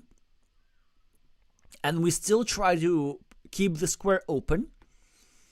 Because what we want to have is some sort of road tile where we can drop a farmer and then we fill the square and connect. But we also need another road tile to connect this here guy. So you know what? If we do go over here and we somehow manage to complete the city, then we don't even need to connect to the farm if my calculations are correct. We can just keep this guy separate at 6 points for 2 cities. This guy separate as at least 3 points. And then these here 2 guys together are going to score 15, which is only 6 more than us, right? This here city is going to be 18 or 20.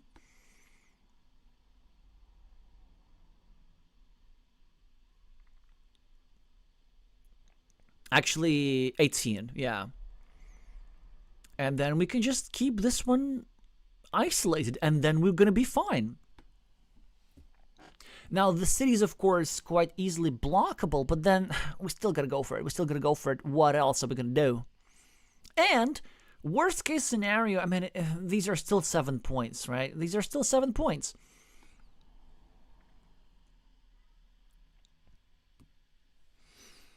Alright, the decisive events.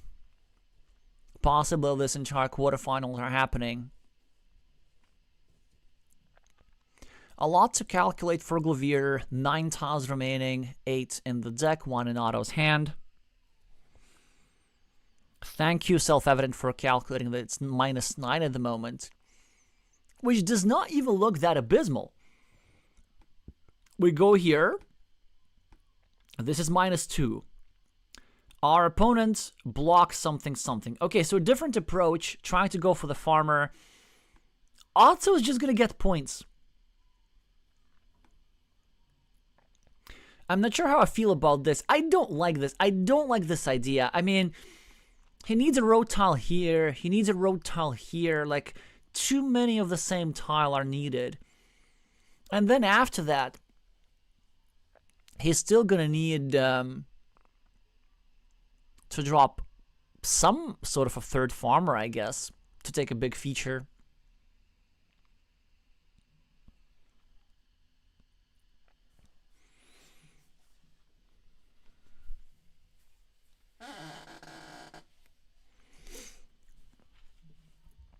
Well.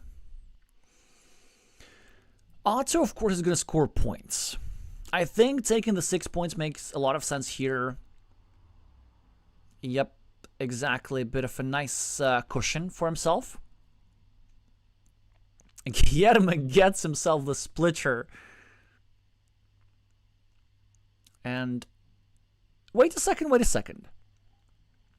I mean, he could go here and just score, but since we're now running short to desperation mode, how about we just do this? Can we take over this city? 1, 2, 3, 4, 5, 6, 7. There is one more tile, right?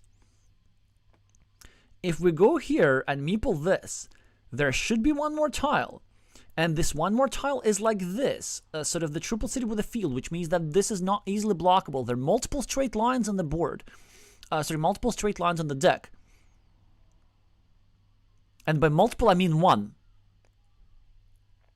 So really not sure why Glovir would do this. But I guess we could go here, and our opponent could go something that doesn't fail to block. We could draw this. I mean, these would be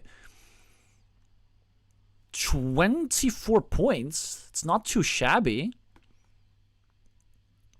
We would be also giving away 3 because it's on our opponent's field. I mean, what else are you going to do? Are you just going to roll over and lose?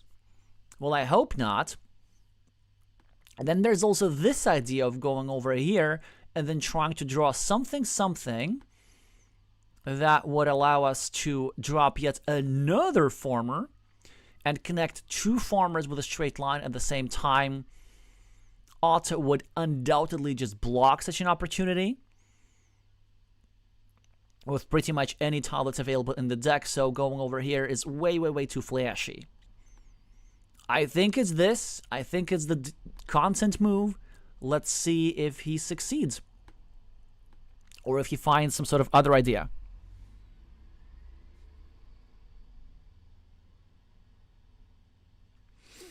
Ice Maze is saying the city attack is blocked in 5 out of 7 cases. I mean, it's something, right? This means that in 2 out of 7 cases, it is not blocked.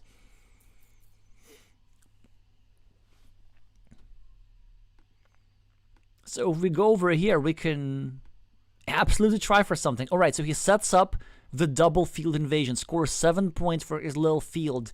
Nalheim is going to block. And that's it. Gonna go here, possibly with a farmer, definitely with a farmer. This here farmer will fail to penetrate. And this here farmer will, I'm not sure what he's gonna do. And I think Otto's got this.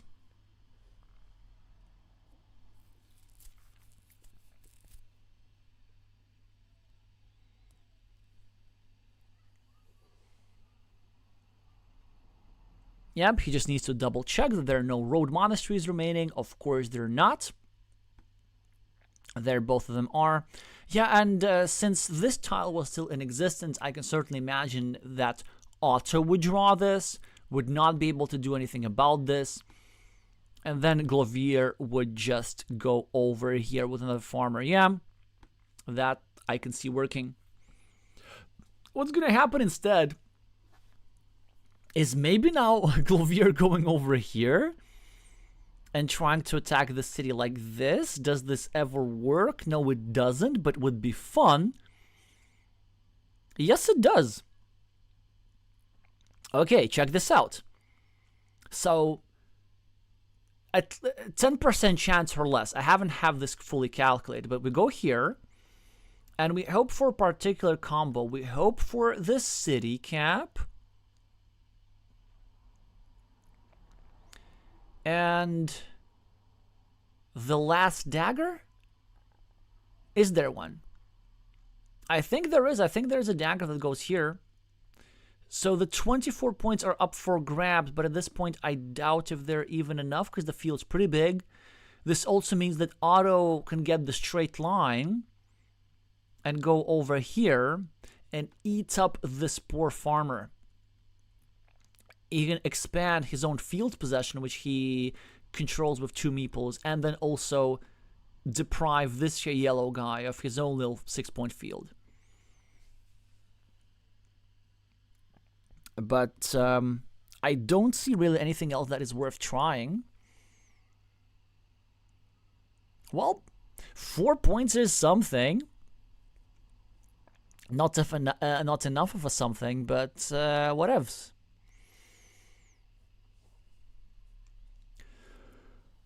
Now he really doesn't have all that many options. I guess what he's trying to calculate is whether it's worth to be greedy and just go over here. Because this would eat up the farmer, but then it would result into a 2-1 majority rather than 2-0 majority. So it could create some invasion opportunities for yellow. I'm not sure if those truly exist, but it's something that Otto is going to need to calculate with 3 minutes on his clock. With 4 tiles unseen to him. 3 in the deck, 1 in Glovir's hand. There are exactly 24 possibilities to go through, 24 runouts of the tiles possible. Now, if you disregard the order of the tiles, there are only 6 combos that you have to look at, but still it's a lot of information to process. So in my estimation, you want to have 5 minutes for this sort of endgame. But Otto's got what he got. So what are the remaining tiles actually?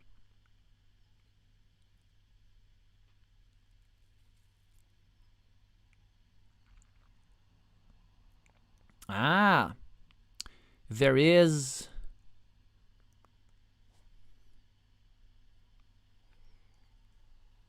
definitely an opportunity for field invasion if Otto does go over here, so I guess he shouldn't.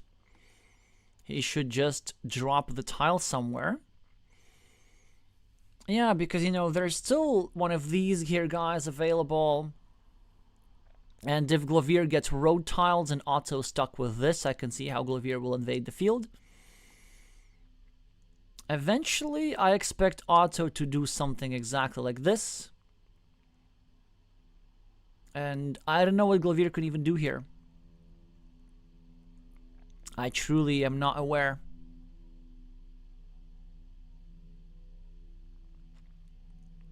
Because he would need to get multiple farmers in right. He cannot go over here. I guess he could just go over here and score points, or go over here and score points. And nothing particularly productive can come of this. He chooses to take 5 points. Sure, why not?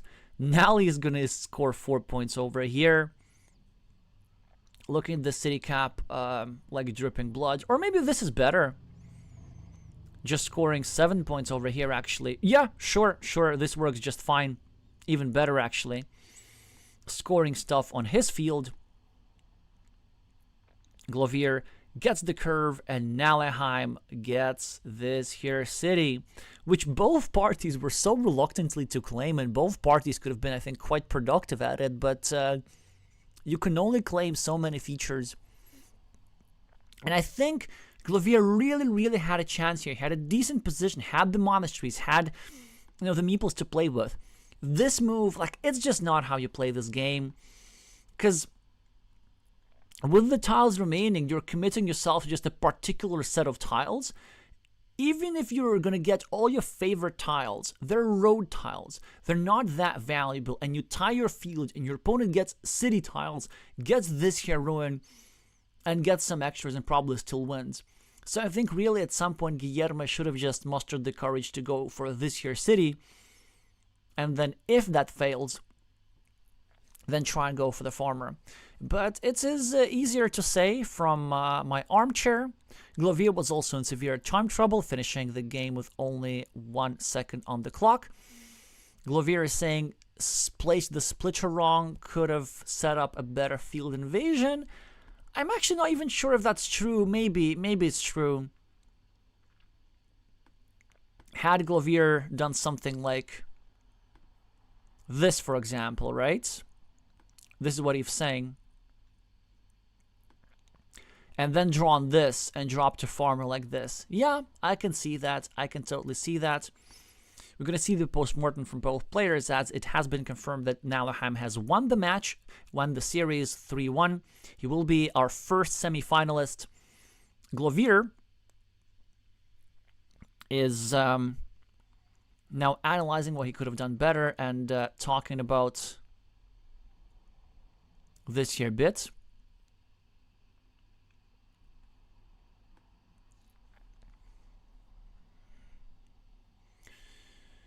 Yeah.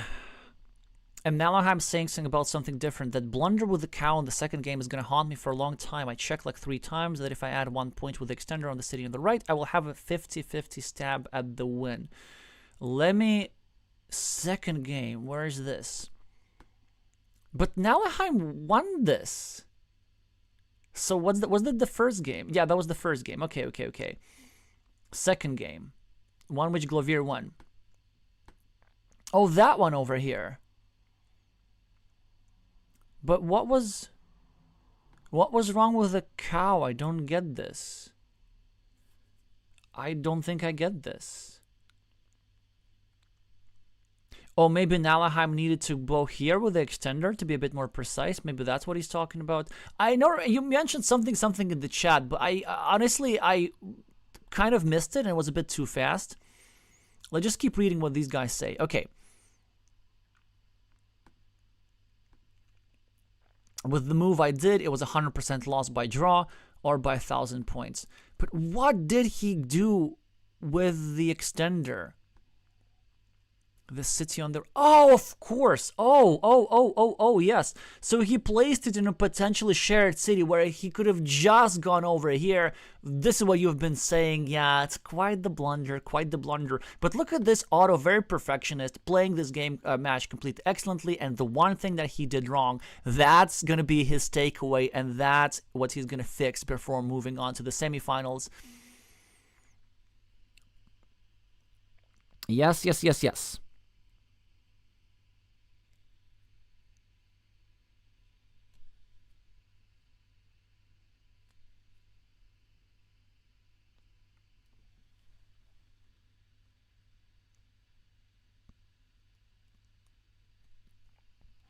Yep, I see. Y'all are catching up. Let me see if they're saying anything. Oh, your strong suspicions is wrong, my friend. I did not. I mean, I saw that y'all were writing in the chat, but unfortunately, I just had to tend to some practicalities in my studio. But yes, we've now sorted all that.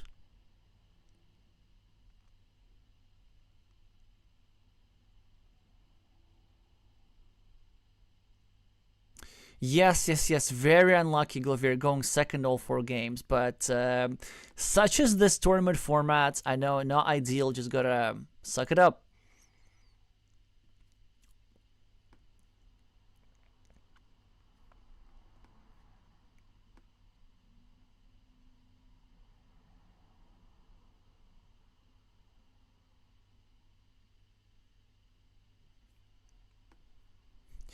Right. And now I was suggesting an alternative type format where Glovir's woes would have been avoided. But of course, the tournament format is just better. It's just better every which way. I mean, fixed time is so much more natural. The 45-second increment I dislike for many reasons. Right, let's keep reading.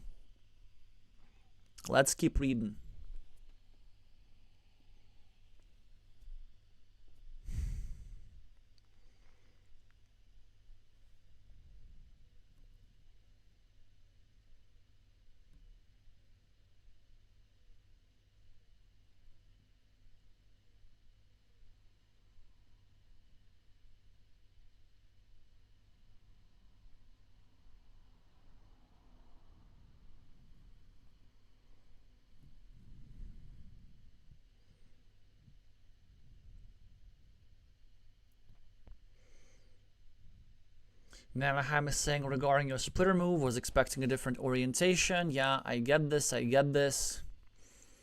So had he gone over here,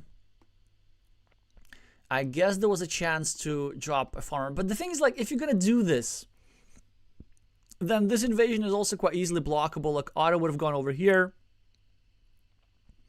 and Glovir would not have been able to complete to drop a second farmer. However, maybe this is not that bad. He would have been able to score a couple of points. Then with a straight line, he would have also extended his field to 9 points. And then maybe he can connect the second guy with a bunch of curves. I can see the sentiment. I would have probably gone for the ruin. It just felt right.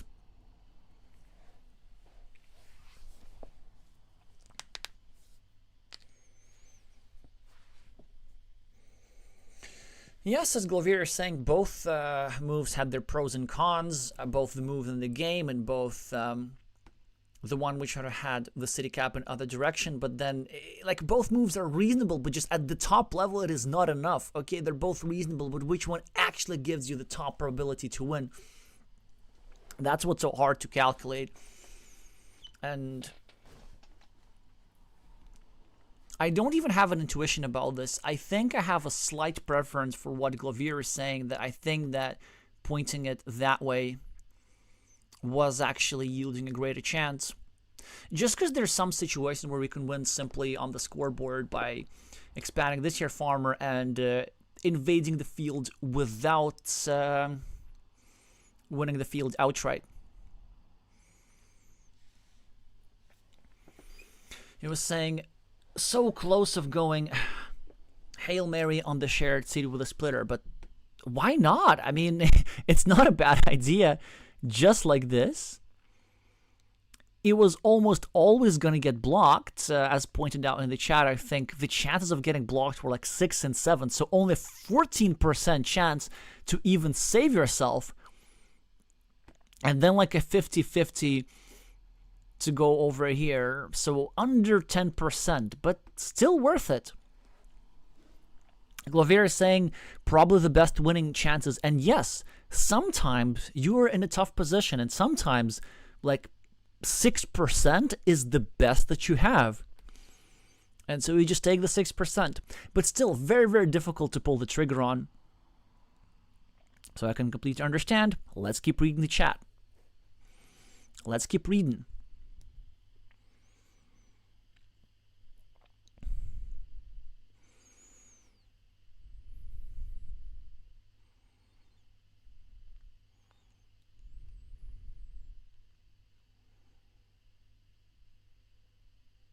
So neither player is sure as to what was the best situation here for yellow.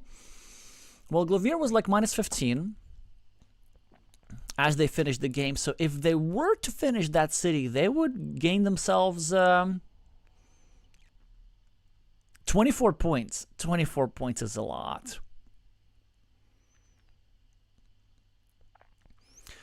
Nalahheim is saying that they would have to actually use physical tiles and put it on the table and spend a few hours to figure it out. And the thing is, this is something that Nalahheim actually does.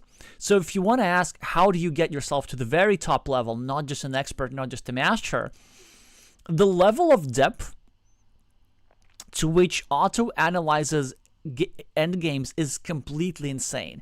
I do like to practice for major tournaments, but even that level of patience, even I don't have. So before the World Championship, every week, Nalahheim and I would play practice games, like for 3 hours a week or something like this, for about 5 weeks straight. And then we would have end games, and there was one end game with 5 tiles remaining, so 120 possibilities and 2 possible moves.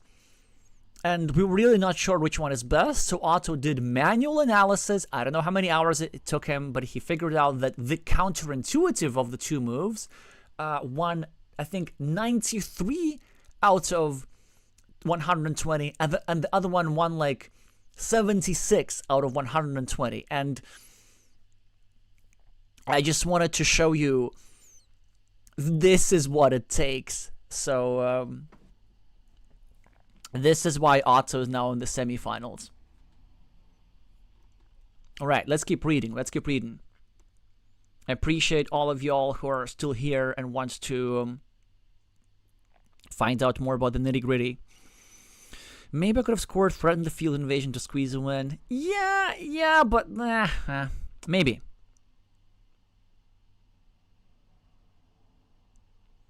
The Dorito with the farmer sets up a bunch of opportunities later on. Gotcha, yeah. Well, the Dorito with the farmer is the one which I don't like. I don't know, it's just like, nah. Because even after giving Otto these 6 points, the 6 points do quite a lot.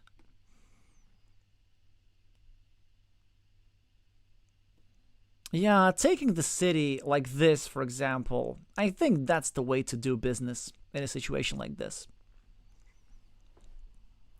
Because you know what? Even if you don't finish the city, you can just get a monastery meeple back without helping your opponent too much. And then you can still go for the same farming approach, but you're safe in knowledge that you're scoring extra points for the ruin and that your opponent cannot invest the last meeple productively. So that's the thing. And he said, yeah, Otto said he was relieved that Glovir didn't go there, and I absolutely share his sentiment.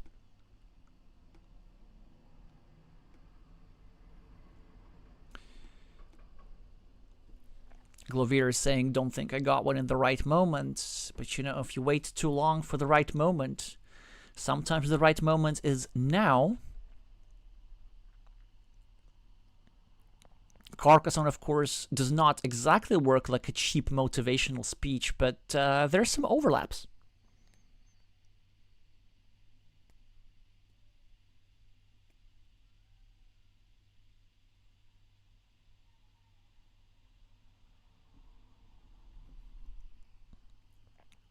Yeah, so Ritichai, who's of course waiting eagerly for his semi-final opponent, who is now Otto, also pointing out about the opportunity to invade with two farmers at the same time, which has been discussed and seen by both players.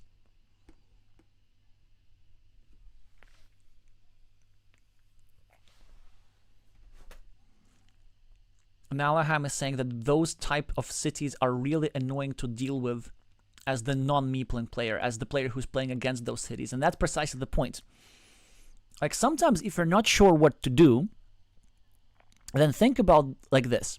If I were my opponent, which move I would be the most annoyed about? And then you just play that move. In Carcassonne, unlike in life, you have to treat your fellow human in the opposite manner to what you want to be treated.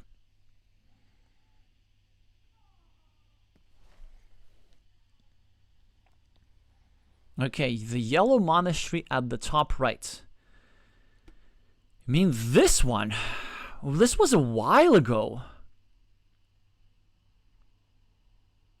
This was a while ago.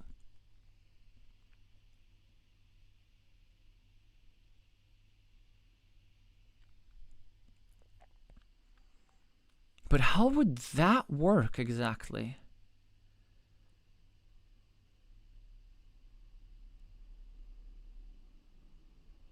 I don't think I'm getting this. Oh! So I mean, instead of this, he could have gone over here first and then finished the monastery. Okay. Maybe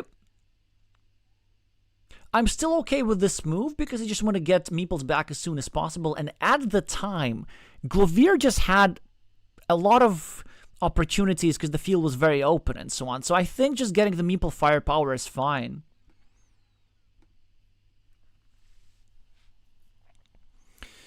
Guilerhme is now just exchanging pleasantries with his former opponent. Glovir with thank for the participation and an impressive top 8 finish. And with that, the pleasantries are concluded. Hi Glovir, my commiserations.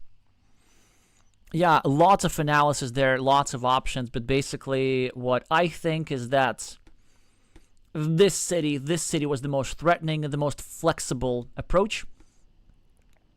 Also wanted to point out there are some farming opportunities over here as well through the city, which I'm sure y'all must have seen at some point. But the idea, of course, is to meeple the city first and then kind of double and triple down over here. Lots of options. Anyway, the stream has been long enough. First of all, thank you all so much for sticking around. I can see that almost half of you are still here. If you're just joining, or if you forgot to follow the instructions, make sure to absolutely meeple the like button. It means a lot psychologically and practically, and subscribe for more competitive Carcassonne content like this. There will be things at a short notice. First of all, very, very soon, I really hope to make it like super soon. There's going to be an announcement of the new giveaway. If you predict the results of the semifinals and finals correctly, you win a board game. I just need to, record everything properly and just stay tuned for that. As for the matches, I'm gonna be playing tonight. Actually, I still have to just announce this properly on the website. But we're playing at 2100 UTC, which I hope at least Otto is gonna be able to cover on his channel. And then tomorrow, QAZ versus Portar, the world champion Xiang Yuchen, will be playing against Ricardo Araújo in a best of 5, and this one I'm covering. So yeah, lots and lots of events. Semifinals next week.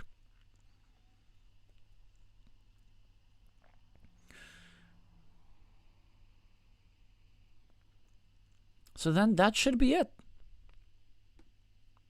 We're wrapping up. Thank you all so much for watching, and I'm gonna see you soon.